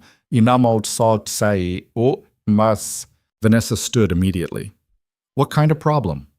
Someone leaked the board review to the press. It's going to be in tomorrow's business section. Vanessa went very still. Which outlet? Financial Chronicle. They're running a piece about leadership instability at Whitmore Industries. Philip. Almost certainly. Rachel pulled up something on her tablet. They're implying you're unfit to run the company. They mention health concerns without specifying what they are. They can't confirm anything, Vanessa said, but her voice had gone tight. HIPAA protects my medical records. They don't need confirmation. They just need to plant doubt. Rachel looked at Ryan. They also mention your marriage. They're calling it sudden and suspicious. Ryan felt his stomach drop. They used my name? Not yet, but they will. Emma, who'd been listening with growing concern, said quietly, "Are the bad people winning?" The question hung in the air. Vanessa crouched down to Emma's level, and Ryan saw her consciously soften her expression. Not yet, and not if we can help it. But they're being mean. Yes, they are. That's not fair. No, Vanessa agreed. It's not. Emma thought about this, then said with perfect 6-year-old logic, then we should be meaner back. Despite everything, Vanessa smiled. You know what? That's not bad advice. She stood, her expression hardening into something Ryan had only seen glimpses of. The CEO who'd built a company back from the edge, who'd survived in a world of corporate sharks. Rachel, get me James Teller at the Chronicle. I want to give them an exclusive interview. Are you sure that's wise? No, but it's what we're doing anyway. Vanessa looked at Ryan. How do you feel about going public with this? What does that mean? It means we stop hiding. We give them a story, the real one mostly. We met under unusual circumstances, fell in love against the odds, got married because it felt right. We make it human instead of suspicious. And if they don't believe us, then at least we controlled the narrative. Ryan thought about it, about Emma hearing her name in news articles, about his coworkers seeing him in photographs with a billionaire, about his quiet life becoming decidedly unquiet. But he also thought about Philip's predatory smile, about the way Vanessa's hand had shaken in the hospital, about Emma's question, are the bad people winning? Okay, he said, let's do it. Vanessa nodded once, decisive. Rachel, set it up for this afternoon, here, in the apartment. I want them to see we have a home, a life together. I'll make the call. After Rachel left, Vanessa turned to Ryan. You can still back out. This is going to get invasive. I'm not backing out. Why not? Ryan thought about his answer. Because Emma's right. They're being mean, and somebody should push back. Something fierce and grateful flashed across Vanessa's face. Thank you. The reporter from the Chronicle arrived at 3 o'clock, a woman in her 40s named Diana Morris, who had sharp eyes and a recorder that she placed carefully on the coffee table. She looked around the apartment with obvious interest, taking in the grocery bags still on the kitchen counter, Emma's toys scattered across the living room floor, the evidence of actual human habitation. So, she said, settling into her chair, tell me about how you two met. Vanessa and Ryan had spent the previous 2 hours rehearsing their story, making sure the details aligned. Now they told it together, trading sentences back and forth with the kind of easy rhythm that came from practice. They'd met at a charity auction. Ryan had been there doing pro bono repair work on vintage cars being auctioned. Vanessa had bid on one. They'd talked, exchanged numbers, started dating slowly, carefully, both of them carrying their own damage. What kind of damage? Diana asked. Ryan answered that one. I lost my wife 3 years ago. Car accident. I wasn't looking for anything serious. And you? Diana turned to Vanessa. I'd just taken over my father's company after his death. I wasn't looking for complications. But you found each other anyway. Eventually, Vanessa said. It took time. Diana asked about the wedding, about why they'd kept it secret, about how they balanced Ryan's working-class background with Vanessa's wealth. Ryan let Vanessa handle most of it, jumping in when the questions turned to Emma or daily logistics. Then Diana shifted gears. There are rumors about your health, Ms. Whitmore. Care to comment? Vanessa didn't flinch. I was recently diagnosed with early-stage breast cancer. I'm having surgery next week. Diana's expression shifted, surprise, then something that might have been respect. That's not public knowledge. It is now. Why disclose it? Well, because Philip Torrance and his allies are using my medical privacy against me. They're implying I'm unstable without saying why. Vanessa's voice was steady. So I'm taking away their leverage. Yes, I have cancer. Yes, I'm treating it. No, it doesn't make me unfit to run my company. Some would argue. Some would argue a lot of things. Vanessa leaned forward slightly. But the facts are these. Whitmore Industries stock is up 18% since I took over. We're in the middle of the largest merger in company history. Our employees have better benefits and higher retention rates than any of our competitors. I've done my job, and I've done it well, regardless of my health. Diana was writing furiously. And your marriage, how does that factor in? It doesn't, or it shouldn't. But since people are making it an issue, Vanessa reached over and took Ryan's hand, and he was struck by how natural the gesture felt now. Yes, we got married recently. Yes, it was fast. But when you've both lost people you love, you learn not to waste time. The interview continued for another 30 minutes. Diana asked about Emma, about Ryan's work, about how they made their unusual dynamic work. Through it all, Ryan kept thinking about Vanessa's hand in his, warm and steady, and how easy it was becoming to forget they were pretending. After Diana left, promising the article would run tomorrow with a positive angle, Vanessa collapsed on the couch. That was terrifying. You were great, Ryan said. I just disclosed my cancer diagnosis to a reporter. You took control of the story. Or I handed Philip more ammunition. Emma, who'd been remarkably patient during the interview, climbed onto the couch next to Vanessa. You were really brave. Vanessa looked surprised. Thank you. My dad says being brave means being scared, but doing it anyway. Your dad's smart. I know. Vanessa smiled, then winced slightly, her hand going to her chest. Ryan noticed immediately. You okay? Just tired. It's been a long day. You should rest. You've got surgery in less than a week. I have work. That can wait. Vanessa started to argue, then seemed to think better of it. Maybe you're right. She went to her room, leaving Ryan and Emma in the living room. Emma looked up at him with serious eyes. Is she really going to be okay? Yeah, baby. She's going to be fine. Promise? Ryan hesitated. He couldn't promise that. Nobody could. But Emma needed reassurance, and sometimes the truth took a back seat to comfort. I promise we'll do everything we can to help her. That seemed to satisfy Emma. She went back to her toys while Ryan cleaned up from the interview, his mind racing through everything that was about to happen. Tomorrow, the article would run. The board meeting would happen. Philip would make his move, whatever that was going to be. And in 6 days, Vanessa would go into surgery while Ryan waited in another hospital hallway, hoping for better news than he'd gotten the last time he'd sat in one. His phone buzzed, a text from Vanessa. Thank you for today? For all of this. Ryan typed back, We're in this together, remember? The response came after a long pause. I'm starting to believe that. Ryan stared at the message, then set his phone down and went to make dinner in a kitchen that was slowly starting to feel less like a showroom and more like a home. The article hit the Financial Chronicle's website at 6 in the morning. Ryan knew because his phone started buzzing before sunrise. Texts from Mike, from Mrs. Chen, from people he hadn't heard from in years, who'd somehow seen his name attached to Vanessa Whitmore's.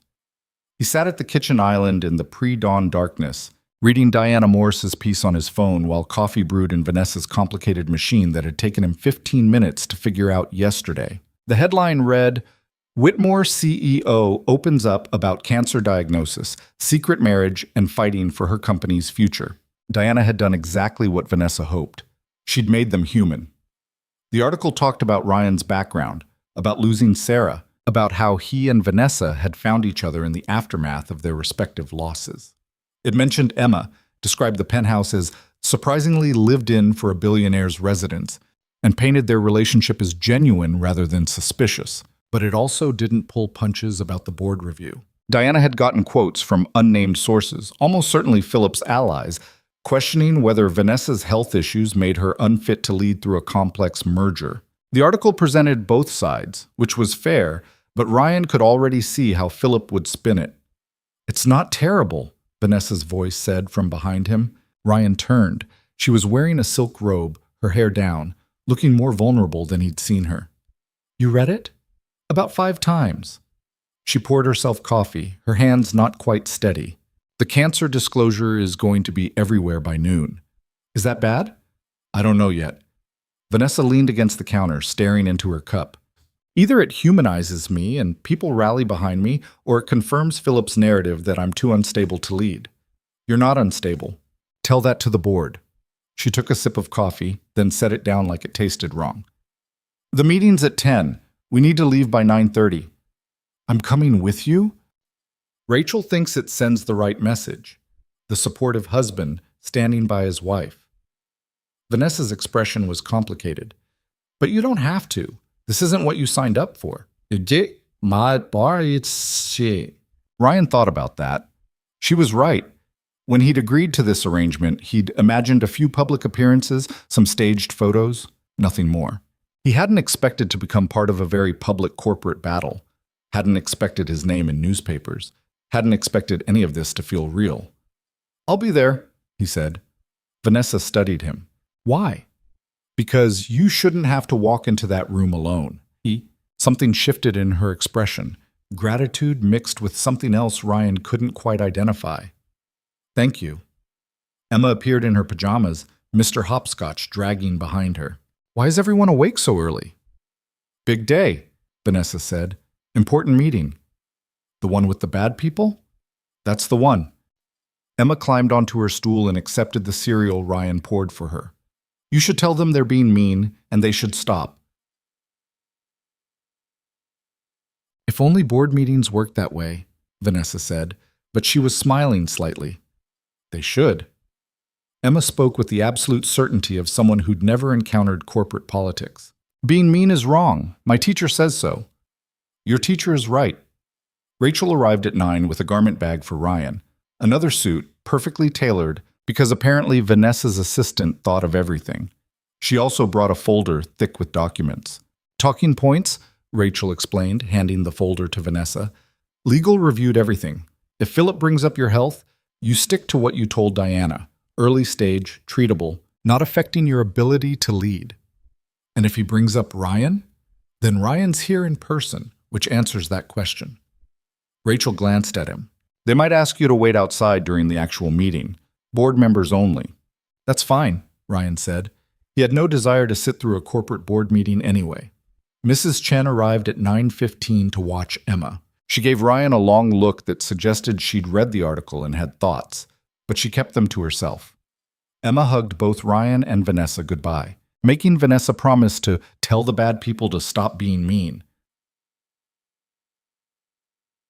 The drive to Whitmore Industries headquarters took 20 minutes through morning traffic. James navigated smoothly while Vanessa reviewed documents in the back seat, her jaw tight with concentration. Ryan watched the city pass by and tried not to think about how completely out of his depth he was.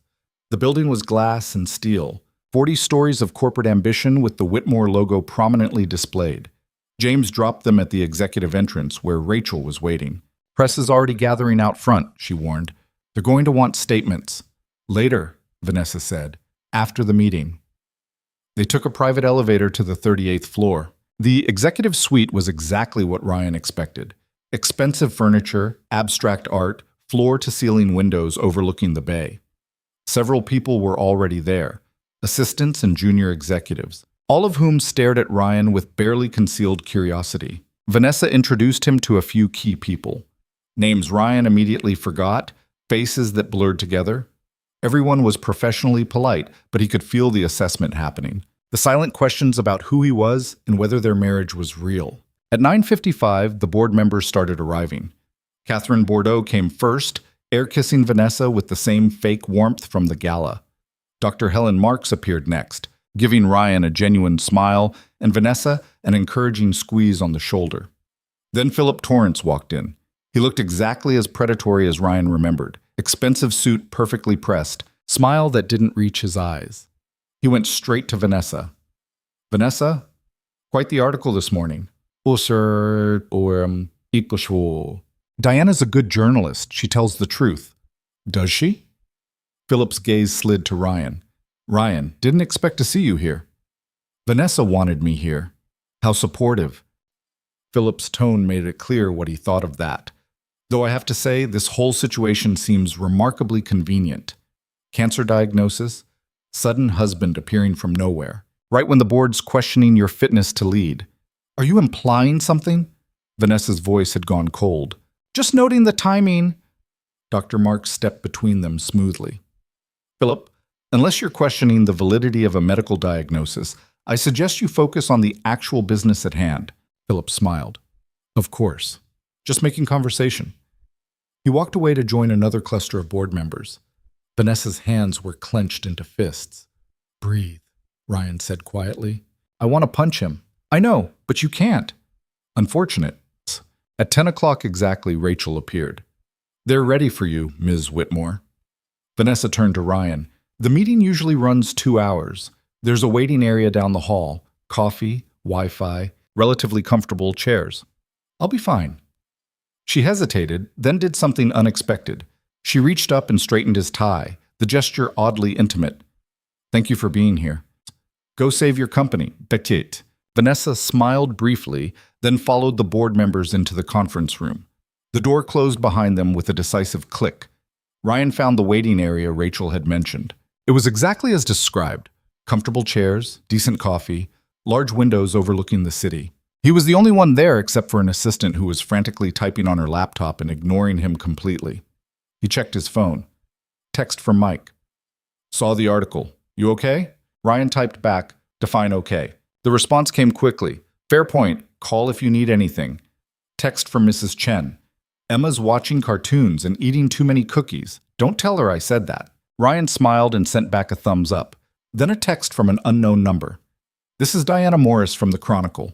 Would you be willing to do a follow-up interview? Personal perspective on supporting a spouse through illness? Ryan deleted it. One interview was enough. 45 minutes passed. Then an hour. Ryan drank coffee and stared out the window and tried not to think about what was happening behind that closed conference room door. At 11:30, the door opened. Board members started filing out, their expressions ranging from neutral to carefully blank. Catherine caught Ryan's eye and smiled in a way that made his skin crawl. Doctor. Marks gave him a subtle nod that seemed encouraging. Philip was one of the last to leave. He paused when he saw Ryan. Interesting meeting, Philip said. Your wife is quite passionate about her company. She should be. It's hers. For now. Philip's smile was sharp. But passion doesn't replace sound judgment. The board has concerns. Then the board should address those concerns with her, not behind her back.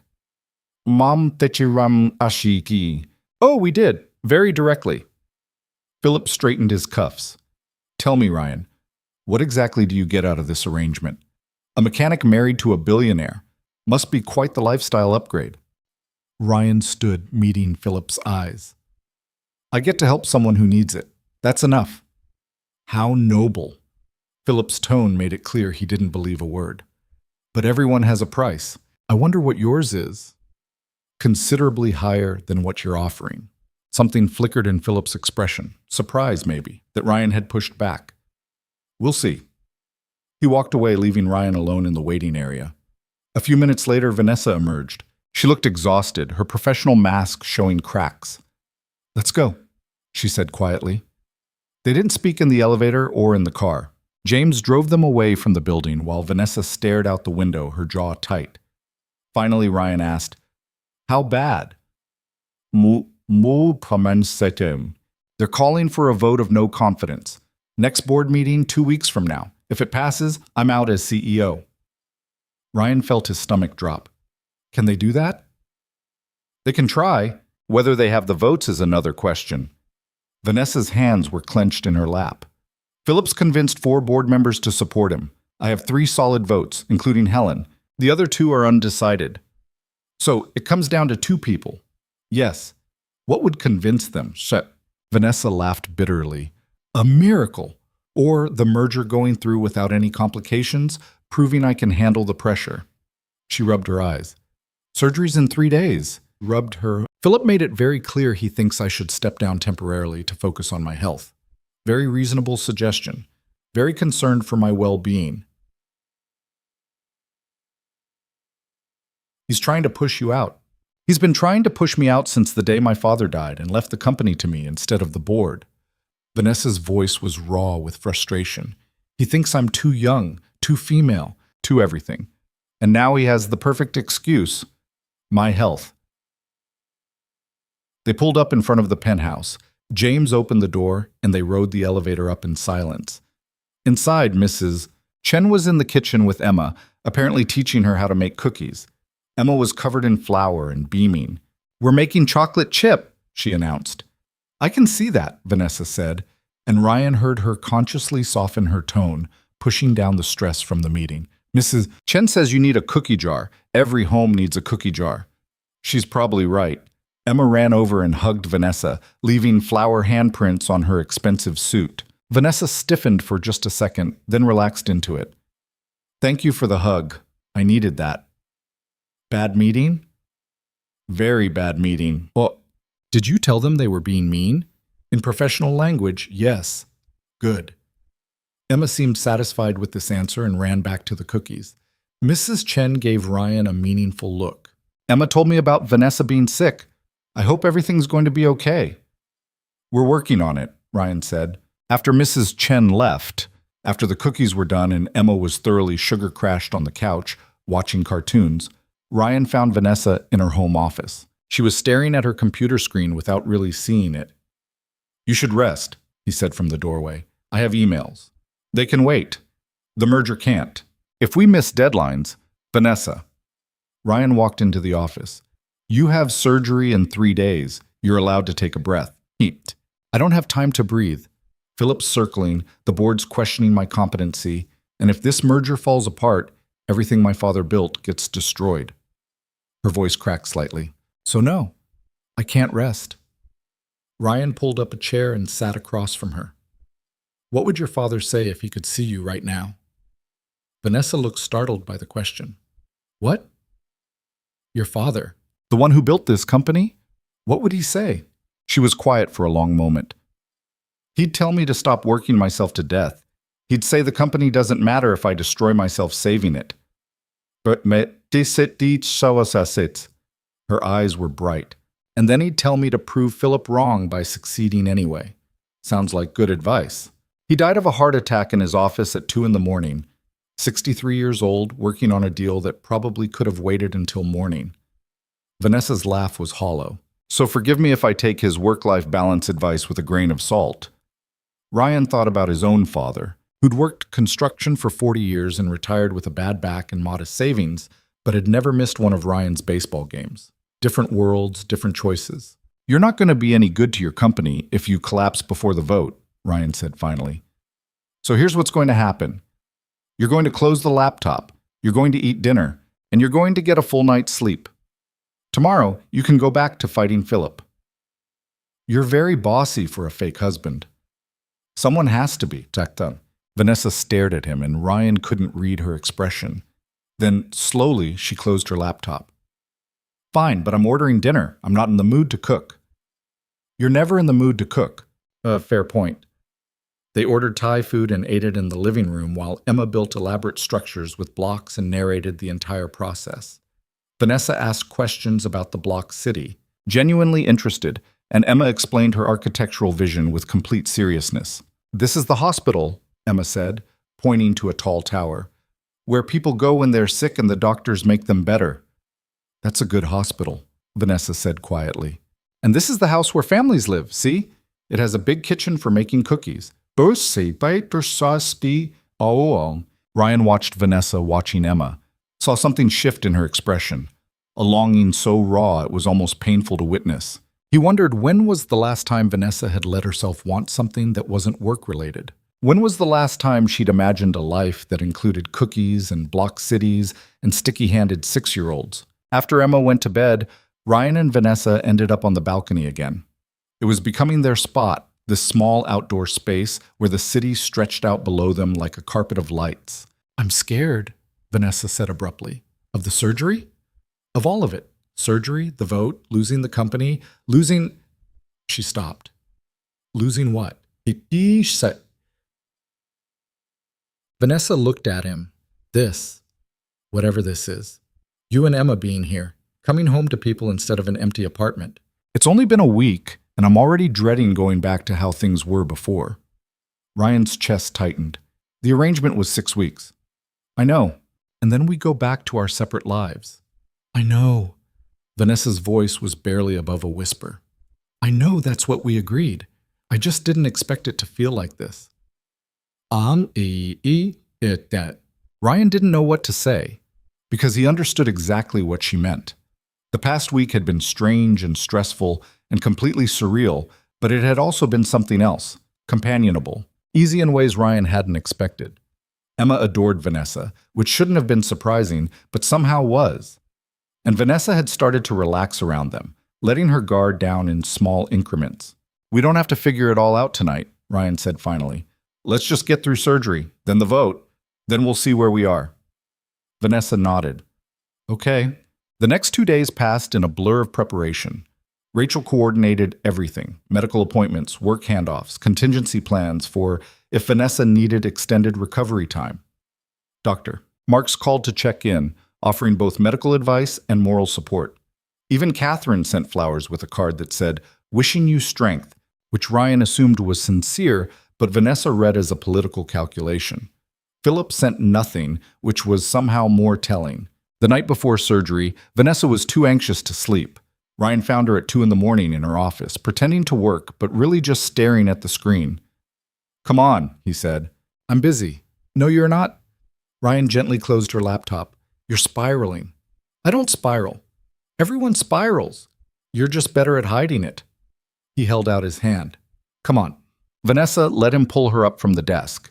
They went to the kitchen, where Ryan made tea neither of them particularly wanted, but which gave his hand something to do.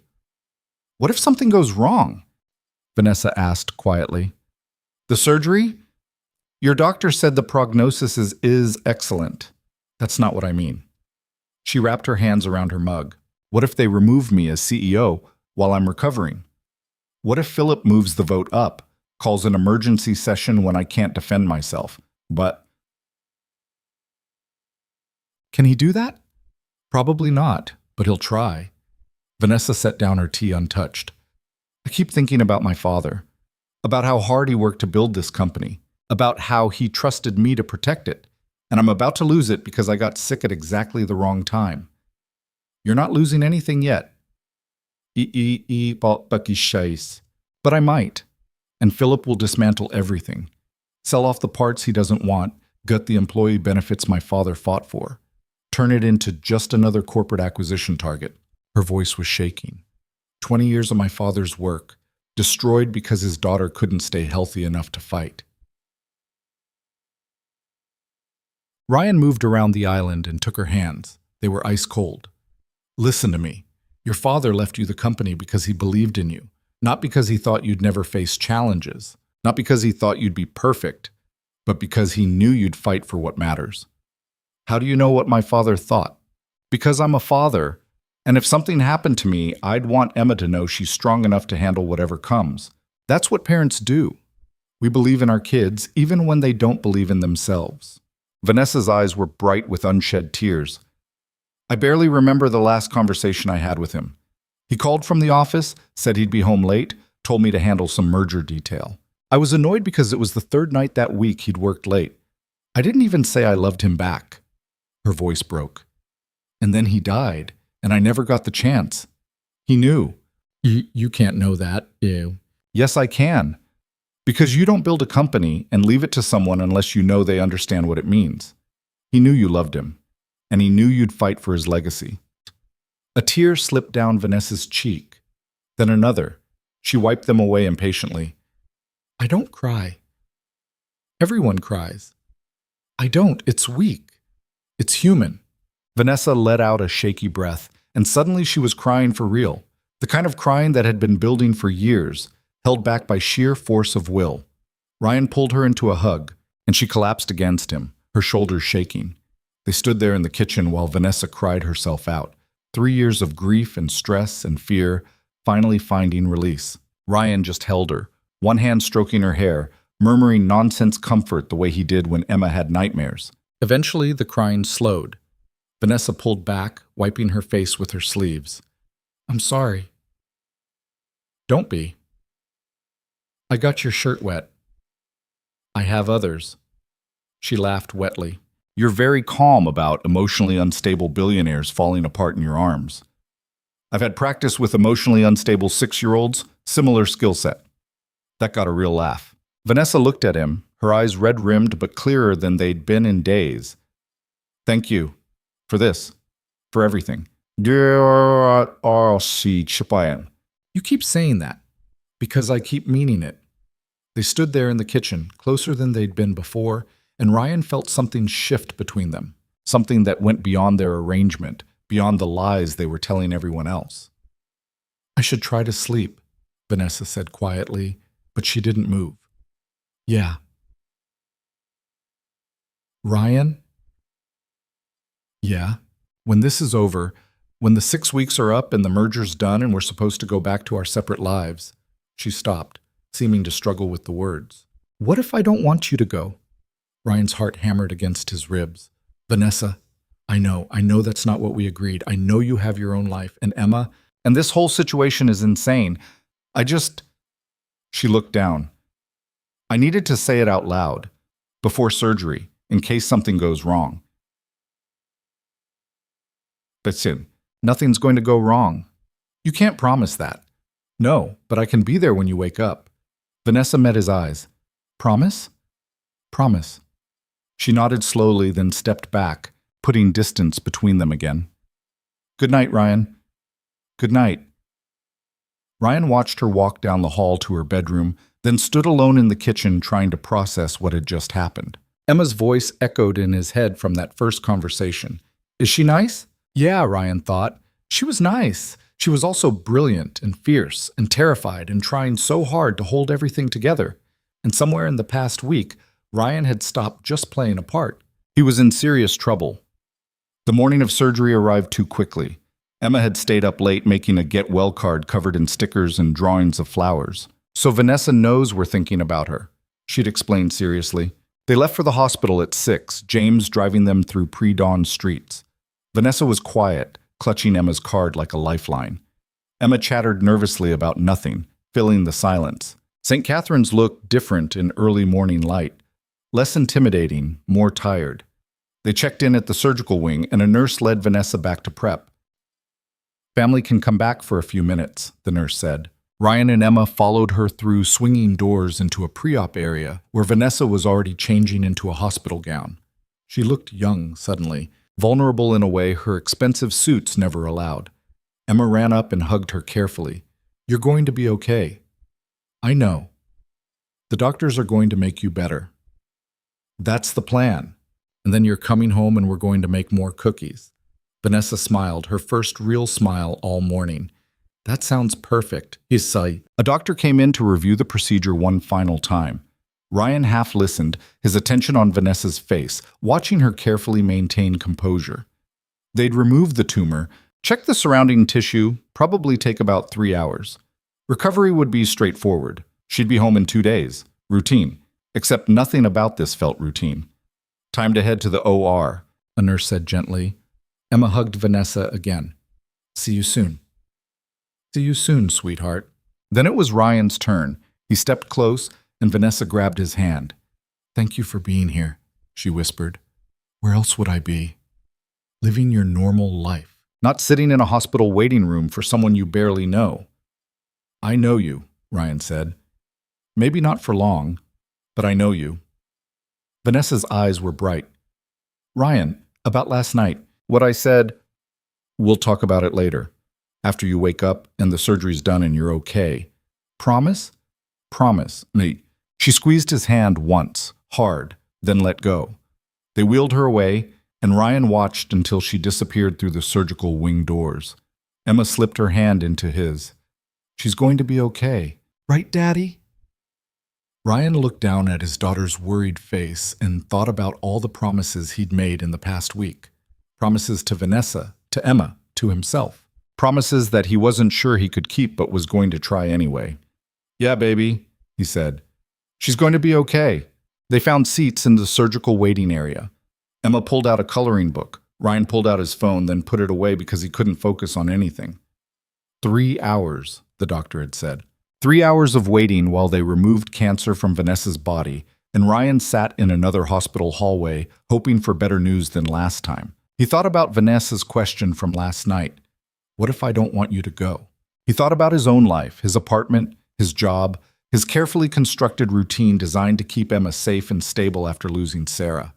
He thought about the past week, about coming home to people instead of an empty apartment, about Emma calling Vanessa's name excitedly when she got home from school, about sitting on a balcony drinking coffee while the city woke up below. 3 hours felt like a lifetime. 2 hours and 47 minutes later, a surgeon in blue scrubs appeared. Ryan stood so fast he nearly knocked over his coffee. "Mr. Keller, your wife is out of surgery. Everything went exactly as planned." The relief hit Ryan so hard his knees actually weakened. "She's okay?" "She's fine. We removed the tumor with clear margins, no complications. She'll be in recovery for about an hour, then you can see her." "Thank you." Ryan's voice came out rough. "Thank you, Edcombe." The surgeon smiled and left. Emma launched herself at Ryan, and he picked her up, holding her tight. "See?" Emma said. "I told you she'd be okay." "You did. You were right." They waited another hour, Emma getting progressively more restless, until finally a nurse came to get them. She led them through a maze of hallways to a recovery room where Vanessa lay in a hospital bed, pale but awake. "Hey," she said, her voice slightly slurred from anesthesia. "Hey yourself." Ryan pulled up a chair next to the bed. "How do you feel?" "Like someone cut into my chest, but alive." She noticed Emma hovering uncertainly. "Come here, sweetheart." Emma approached carefully and held out her stuffed rabbit. "Mr. Hopscotch helped me feel better when I was sad. Maybe he can help you." Vanessa took the rabbit, and Ryan watched her expression crumple slightly before she got it under control. "Thank you. I'll take very good care of him." "Oh, Emma climbed into the chair next to Ryan, apparently satisfied. "See? You're already getting better." Vanessa smiled, still holding the worn rabbit. Her eyes found Ryan's, and something passed between them.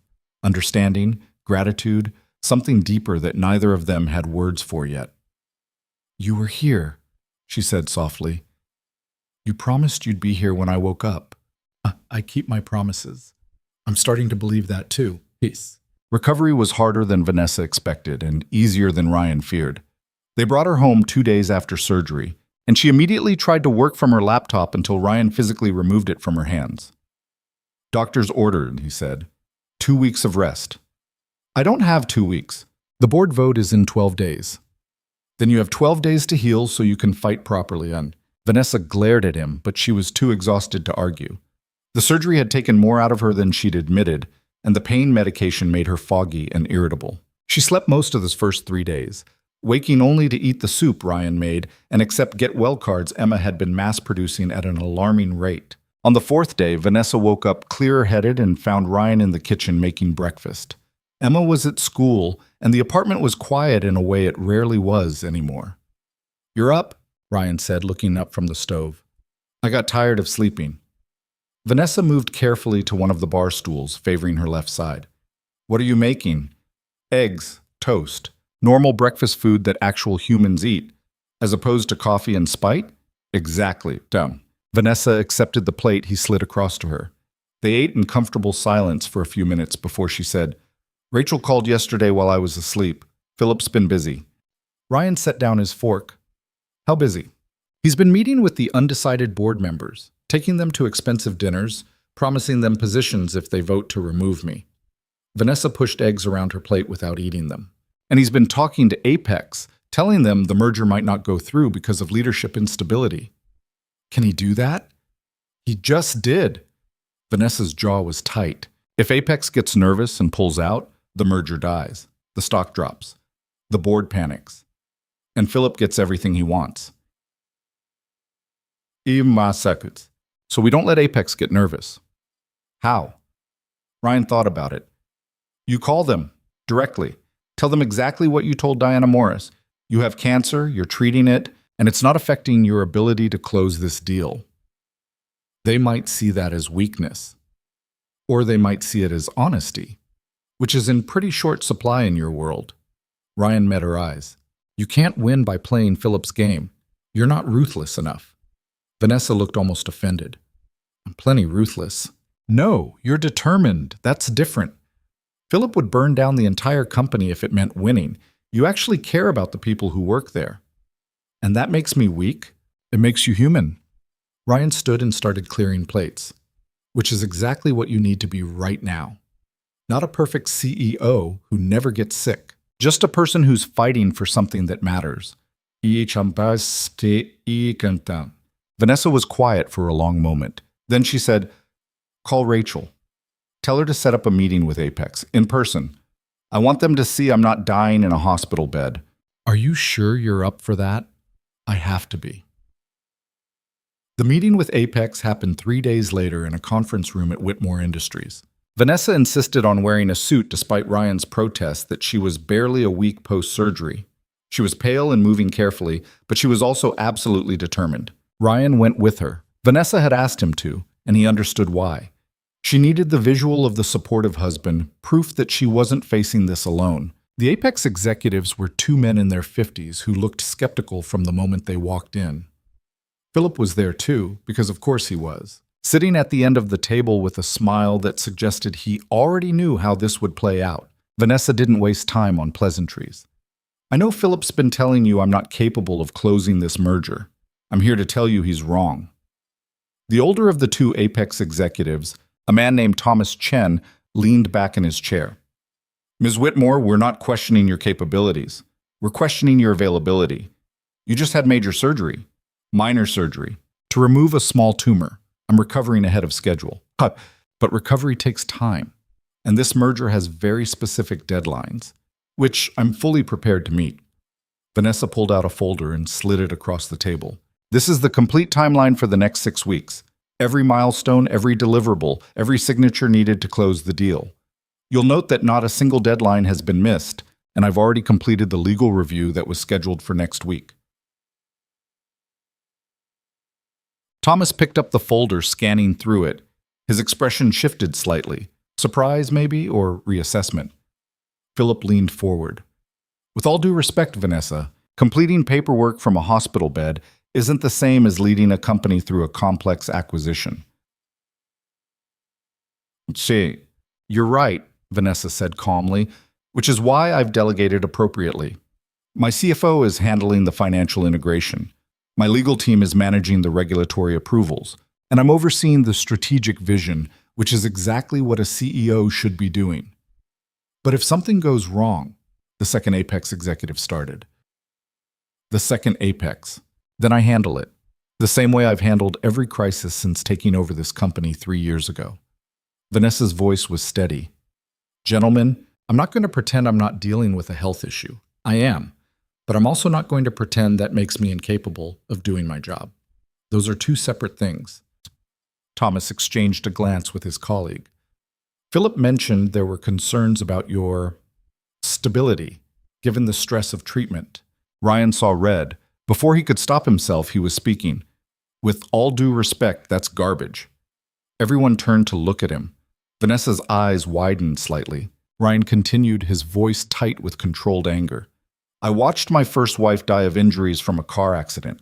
I know what unstable looks like. This isn't it." Vanessa's been working 12-hour days from her laptop while recovering from surgery. She's been on conference calls with her team at midnight. She's been reviewing legal documents that would put me to sleep in 5 minutes. If that's unstable, then you have a very strange definition of the word. The room was silent. Philip's expression had gone cold. "And another thing," Ryan said, because apparently he wasn't done. "I've met Philip exactly 3 times. Each time he's been trying to undermine Vanessa. Not because she's doing a bad job. The company's stock is up.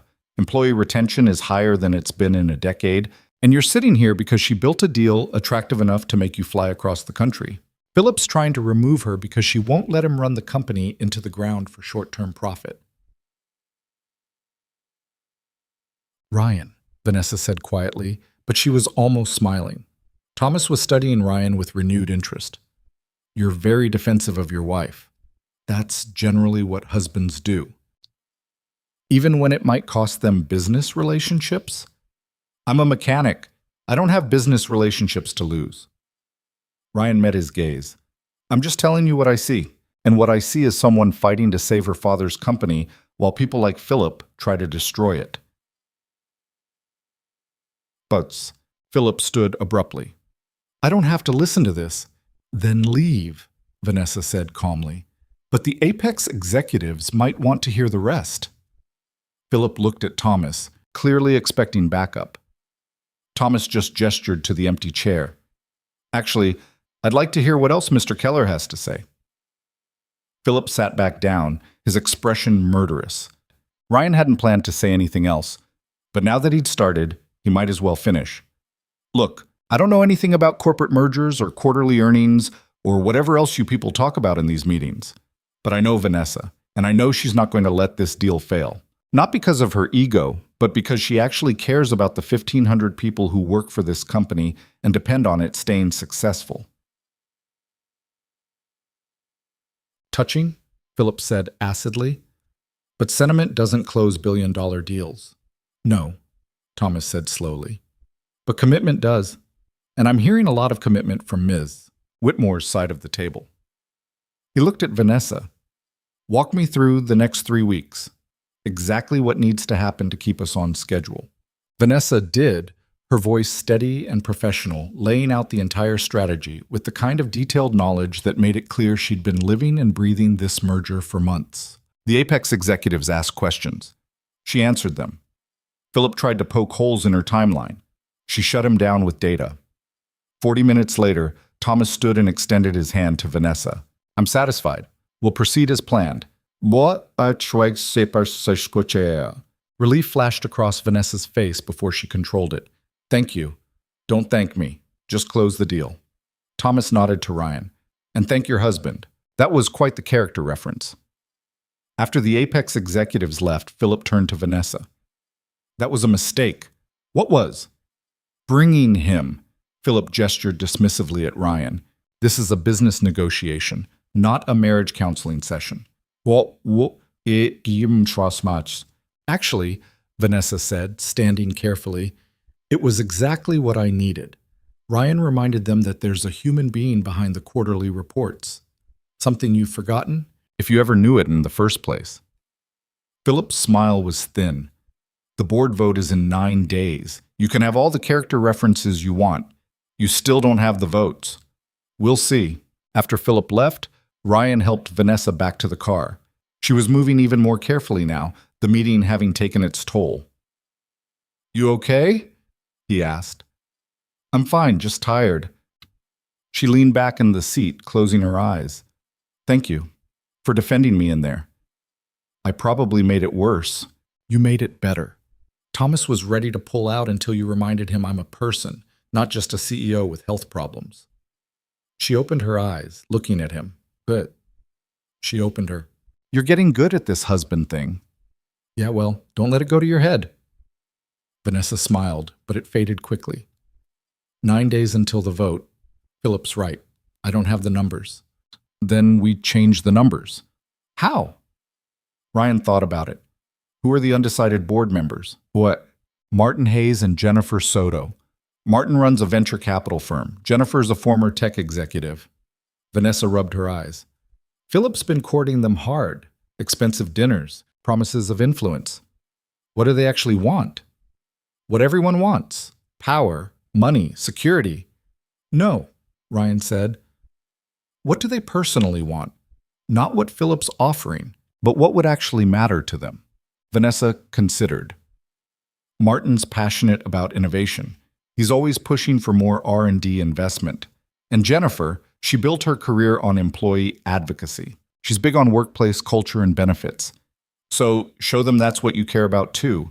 I already have, multiple times. Yes. Then show them again, not in a boardroom, somewhere real. Ryan was thinking out loud now. Martin wants innovation? Invite him to tour your development labs. Let him see what your engineers are actually working on. Jennifer cares about employees? Take her to visit one of your manufacturing facilities. Let her talk to the people who would actually be affected if Philip takes over. Vanessa stared at him. That's actually not a terrible idea. I have them occasionally, so you keep saying. Over the next week, Vanessa did exactly that.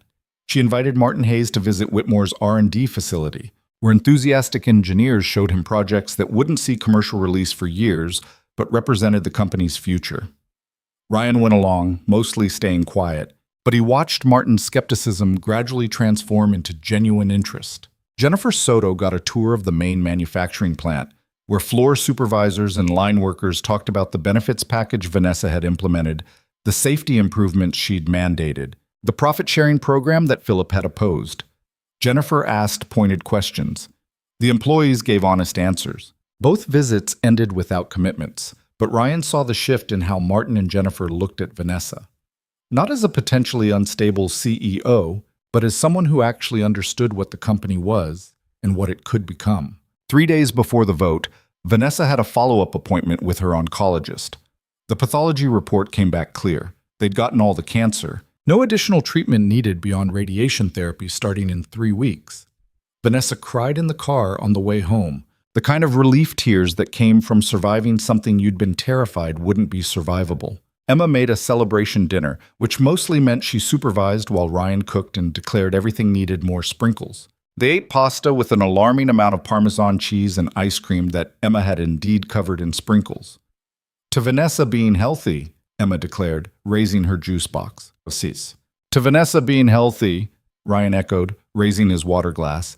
Vanessa raised her wine glass, blinking back tears. To family, eat. The word hung in the air, heavier than it should have been. Because they weren't family, not really.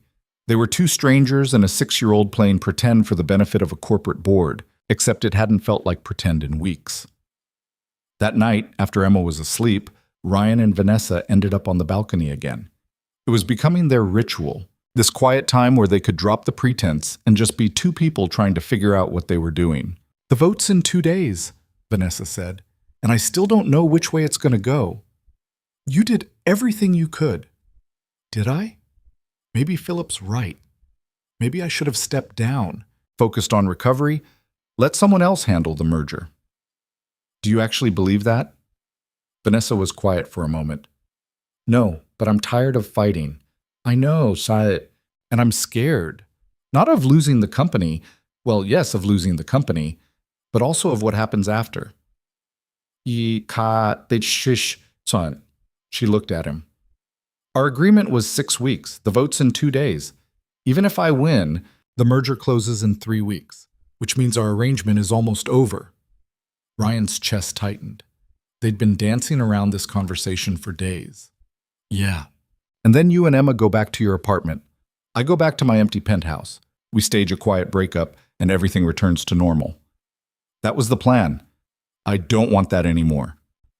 Vanessa said it bluntly, no preamble. I don't want you to leave. I don't want to go back to eating takeout alone in my office.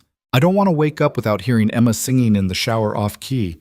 I want this to be real. Ryan felt like he couldn't breathe. Vanessa, I know it's insane. I know we barely know each other. I know you have your own life and I have mine, and they don't make sense together. She was talking faster now, words tumbling out. But somewhere in this past 5 weeks, this stopped being an arrangement for me. And I need to know if it stopped being an arrangement for you, too. Ryan thought about the past 5 weeks, about teaching Vanessa how to make pancakes and watching her burn 3 batches before getting it right, about Emma climbing into Vanessa's lap during movie night without thinking about it, about coming home to the penthouse and feeling like he was actually coming home, not just staying somewhere temporarily. He thought about Sarah, about the guilt he'd been carrying for 3 years, the feeling that moving on would be betraying her memory. But Sarah had never wanted him to be alone. She'd made him promise, in those horrible final minutes in the hospital, that he'd take care of Emma and himself, that he'd let himself be happy again. It stopped being an arrangement around week 2, Ryan admitted. Maybe earlier. I don't know exactly when it happened, but somewhere between grocery shopping and teaching you how to use your own kitchen, I stopped pretending. Vanessa's eyes were bright. So what do we do? I don't know. Your world and mine, they're not exactly compatible. So we make them compatible. How, Chaz? I have no idea. Vanessa laughed, slightly hysterical. I'm a billionaire CEO who doesn't know how to cook. You're a mechanic with a 6-year-old daughter. On paper, this is ridiculous. On paper, everything about the past 5 weeks has been ridiculous. True. Vanessa took a shaky breath. But I want to try anyway, if you do. Ryan thought about Emma's question from the first day. Is she nice? He thought about Vanessa holding Mr. Hopscotch in the recovery room, about her teaching Emma the scientific names for plants they saw in the park, about the way she'd cried in his arms in the kitchen at 2 in the morning. Yeah, he said, I want to try. Vanessa closed the distance between them and kissed him. It was tentative at first, questioning, then deeper as Ryan pulled her closer. She tasted like the wine from dinner and possibility, and when they finally broke apart, both of them were breathing hard. So we're doing this? Vanessa asked. For real? For real. Even though it's completely insane? Especially because it's completely insane. Vanessa laughed and kissed him again, and for the first time in weeks, Ryan felt like maybe they'd actually survived this. The day of the board vote arrived with rain hammering against the windows and a tension in the penthouse that Emma picked up on immediately. Is today the big meeting? She asked over breakfast. Today's the big meeting, Vanessa confirmed. She was wearing one of her power suits, armor for battle, but her hands were shaking slightly as she drank her coffee. Are you going to win? I hope so. You will. Emma said it with absolute certainty. Because you're really smart and you work really hard and the bad people are wrong. Vanessa smiled despite her obvious nerves. I wish the board thought like you. They should. Rachel arrived at 8:30 with last-minute briefing documents. James drove them to Whitmore Industries through rain that felt appropriately dramatic. Ryan sat in the back next to Vanessa, holding her hand, feeling completely useless. You don't have to come in, Vanessa said quietly. This could take hours. I'm coming in. Ryan, I'm coming in. You're not doing this alone. She squeezed his hand gratefully. The boardroom was on the 40th floor, all glass and expensive furniture with a view of the bay that was currently obscured by rain. The board members were already assembled, sitting around an enormous table that looked like it cost more than Ryan's car. Philip was there, of course, sitting at the far end with a confidence that suggested he already knew how this would play out. Catherine was next to him, along with 2 other board members Ryan recognized from the gala. Dr. Helen Marks gave Vanessa an encouraging nod. Martin Hayes and Jennifer Soto, the undecided votes, sat in the middle, their expressions neutral. Ms. Whitmore, the board chairman said. He was an elderly man named Richard Foster who'd worked with Vanessa's father. Thank you for joining us. I understand you're still recovering from surgery. I'm fine, Richard. Thank you for your concern. Before we begin, I should note that Mr. Keller is welcome to wait in the adjacent conference room. This is a closed board session. I understand. Ryan stood, squeezing Vanessa's shoulder once, and left. The waiting room was smaller, but no less expensive. Ryan sat in a leather chair that probably cost more than his monthly rent, and tried not to think about what was happening behind that closed door. An hour passed, then 2. Ryan checked his phone obsessively, even though he had no messages. He made coffee from the fancy machine in the corner and didn't drink it. He stared out at the rain and tried to imagine what he'd say if Vanessa lost everything. At the 3-hour mark, the boardroom door opened. Board members started filing out, their expressions carefully neutral. Philip emerged, his face tight with barely controlled anger. That seemed like a good sign, but Ryan didn't let himself hope yet. Catherine came out next, saw Ryan, and smiled in a way that might have been genuine. She's quite something, your wife. But that's some... Doctor. Helen Marks followed, giving Ryan a warm smile and a thumbs up that made his heart leap. Finally, Vanessa emerged. She looked exhausted, and her suit jacket was rumpled, and there were stress tears tracked down her face. But she was also smiling. I won, she said simply.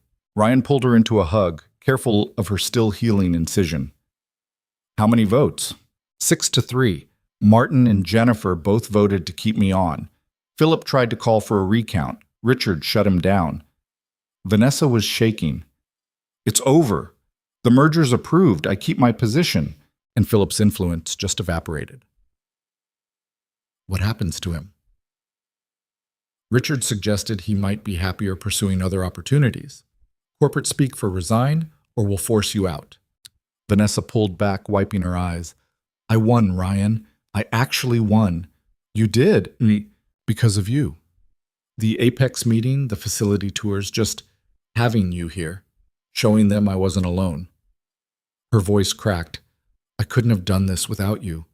Yes, you could have, but I'm glad you didn't have to. They stood there in the hallway, holding each other, until Rachel appeared with a discreet cough. Ms. Whitmore, the press is requesting a statement. Vanessa straightened, wiping her face, CEO mask sliding back into place.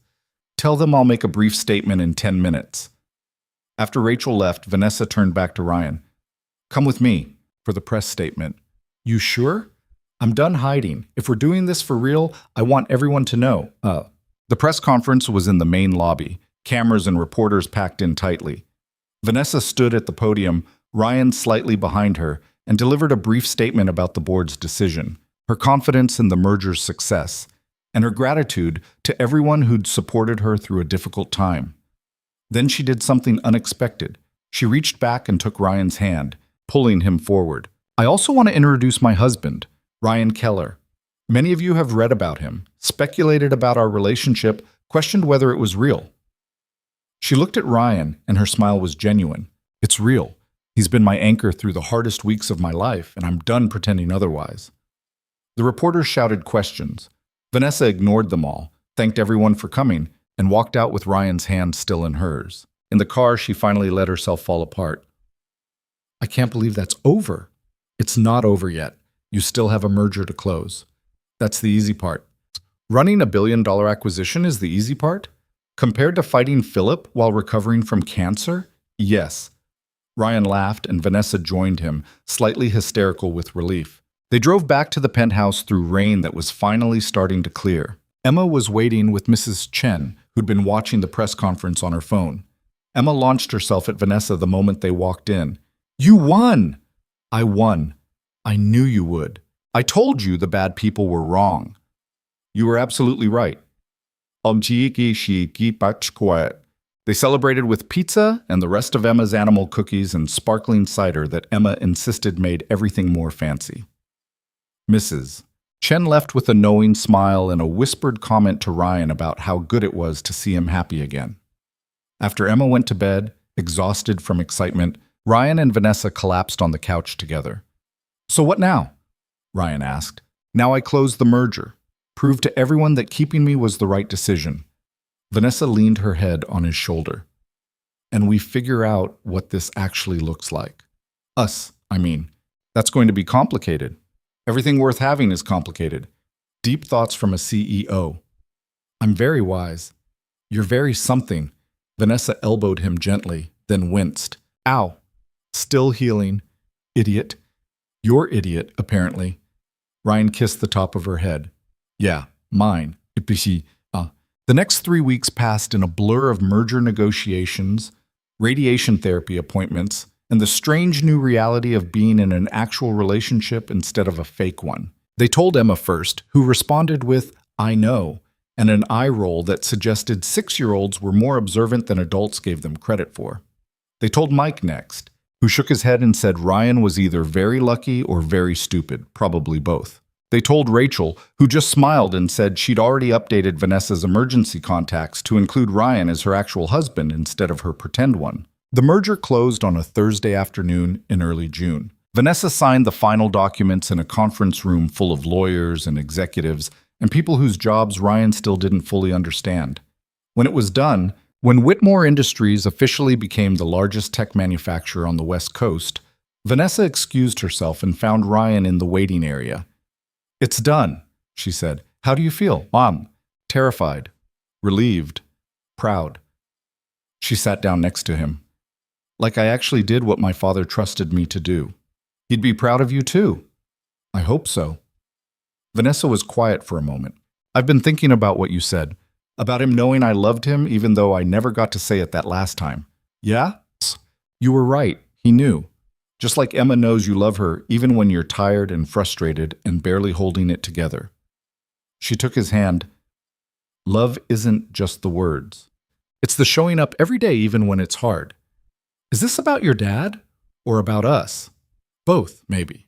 Ryan thought about Sarah, about the years he'd spent feeling guilty for surviving, for moving on, for letting himself be happy again. He He thought about what she'd want for him and Emma, not a life frozen in grief, but a life actually lived. "I loved Sarah," he said quietly. "I'm always going to love her, but I love you too. And I don't think those things are mutually exclusive." Vanessa's eyes were bright. No. Love isn't a finite resource. It doesn't run out." Ryan pulled her closer. "Which is good, because Emma's already claimed you as her bonus mom, and I don't think she's giving you back." "Bonus mom?"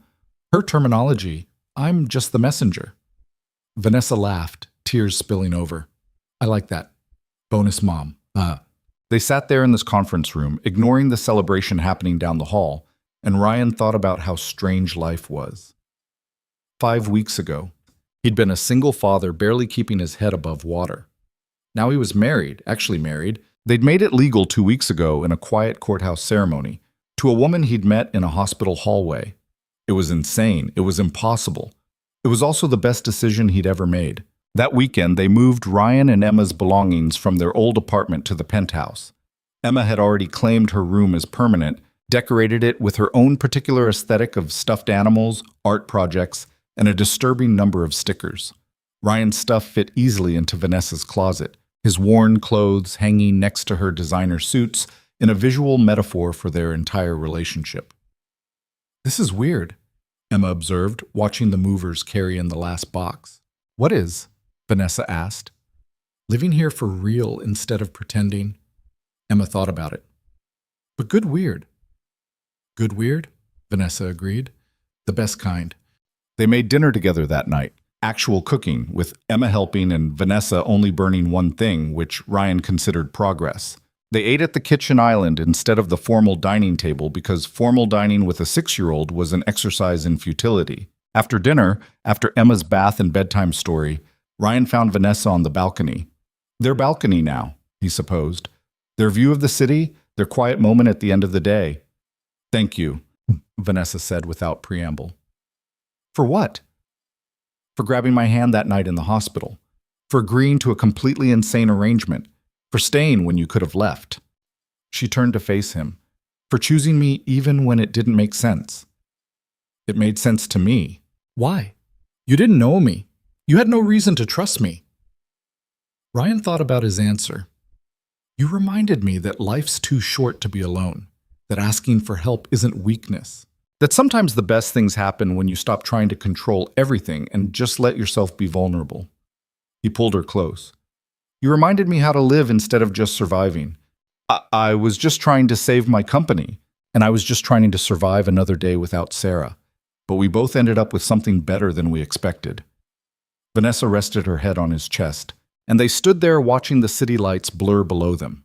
Somewhere out there, Philip was probably plotting his next move at a different company. Catherine was probably calculating her next political maneuver. The business world kept turning, indifferent to individual stories. But up here, none of that mattered.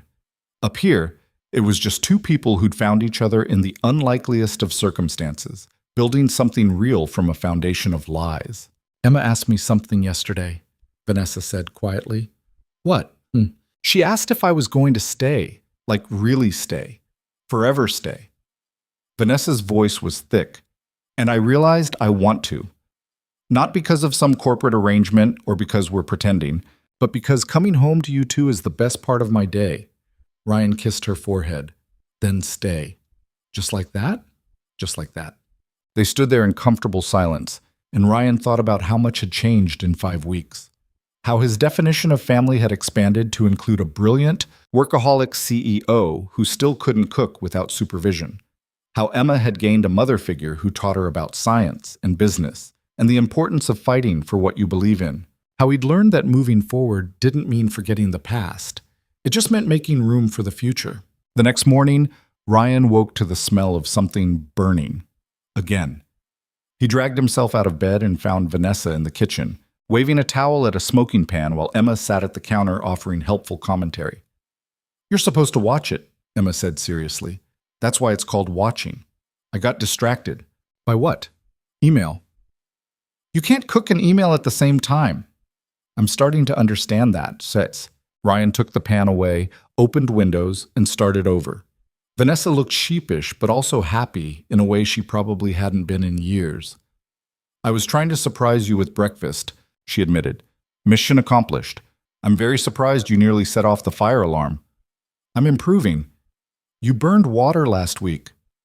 "That was one time," Emma giggled, and Vanessa smiled, and Ryan felt something settle in his chest. Contentment, maybe? Or just the simple pleasure of being home. They ate breakfast together, made plans for the day, argued about whether Emma needed a jacket for the park. Normal family chaos, the kind Ryan hadn't experienced since before Sarah died. Later, at the park, Emma ran ahead to the playground while Ryan and Vanessa sat on a bench watching her climb the monkey bars with fearless enthusiasm. "I have radiation therapy next week," Vanessa said quietly. "They say it's just precautionary, but I'm still nervous." "I'll come with you, Sa." "You don't have to." "I know, but I'm coming anyway." Vanessa leaned against him. "I'm not used to people staying. In my world, everyone's always looking for the next opportunity, the next advantage. Nobody just stays because they want to." "Well, get used to it, because I'm not going anywhere." "Promise?" "Promise." Emma fell off the monkey bars, cried for exactly 30 seconds, spotted a dog, and forgot all about her scraped knee. Vanessa laughed, and Ryan thought about how life had a strange way of working out. He'd met Vanessa in a hospital hallway during the worst moment of both their lives. They'd built a relationship on lies and necessity and desperation. But somewhere along the way, it had become real. Messy and complicated and absolutely real. 3 months later, on a Saturday morning in September, they made it official in the way that actually mattered. Not a courthouse ceremony for corporate appearances, but a small wedding in Vanessa's parents' garden with Emma as flower girl and Dr. Helen Marks as officiant because she was the only board member any of them actually liked. Mike stood as Ryan's best man, still shaking his head at the entire situation. Rachel was Vanessa's maid of honor, crying through the entire ceremony despite her best efforts. Emma took her flower girl duties very seriously and only tripped once. The vows were simple. Ryan promised to always remove burning pans from Vanessa's hands. Vanessa promised to occasionally let him. Emma added her own vow, to share Mr. Hopscotch if Vanessa needed him, but only sometimes because he was still her rabbit. After the ceremony, after the small reception with about 30 people they actually cared about, after Emma fell asleep in the car on the way home, Ryan and Vanessa ended up on their balcony again. "So," Vanessa said, "we did it." "Did what?" "Made something real out of something fake." "Yeah, we did." "Do you regret it? Any of it?" Ryan thought about the past 6 months. The stress, the corporate drama, the photographers camped outside their building, the invasive questions from people who thought they had a right to their story. He thought about radiation therapy appointments and board meetings and learning to navigate 2 completely different worlds. He thought about Emma calling Vanessa Mom for the first time last month and Vanessa crying for 20 minutes afterward. He thought about teaching Vanessa to change a tire and her teaching him about stock options. He thought about Saturday morning pancakes and late-night conversations and the way Vanessa still reached for his hand when she was nervous. "No," he said. "I don't regret any of it. Not even the part where my life is insane? Especially that part." Vanessa smiled and kissed him, and Ryan thought about how love worked in strange ways. How it appeared in hospital hallways and grew in corporate boardrooms and flourished in the spaces between truth and lies. He thought about Sarah, hoping she'd approve of the life he'd built after losing her. He thought about Vanessa's father, hoping he'd be proud of the woman his daughter had become. Mostly, he thought about Emma, asleep in her room surrounded by stuffed animals and stickers, and the security of knowing both her parents would be there when she woke up. They'd started as strangers, became conspirators, turned into something real when neither of them was looking. It was messy and imperfect and absolutely not how either of them had planned their lives. It was also home. And maybe that was the point. Family wasn't about perfection or planning. It was about showing up for each other, even when it was hard. It was about building something together out of broken pieces and desperate moments and the courage to ask for help when you needed it. Ryan had learned that love wasn't about finding someone who fit perfectly into your existing life.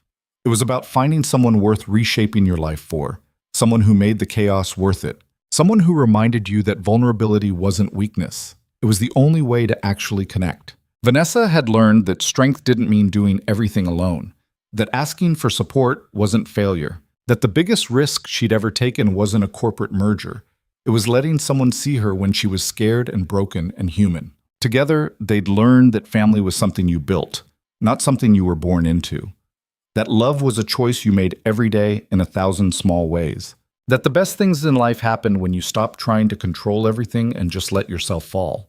They stood on the balcony, watching the city breathe below them, and Ryan thought about how far they'd come from that night in St. Catherine's Hospital. How a desperate lie between strangers had become the truest thing in both their lives. Emma would wake up tomorrow in a home with 2 parents who loved her. Vanessa would go to work at a company she'd fought to keep. Ryan would fix cars and make dinner and navigate the bizarre world of being married to a billionaire. It wasn't the life either of them had planned. It was better. Because sometimes the best stories started with a lie. And sometimes, if you were very lucky, they ended with something that looked a lot like truth.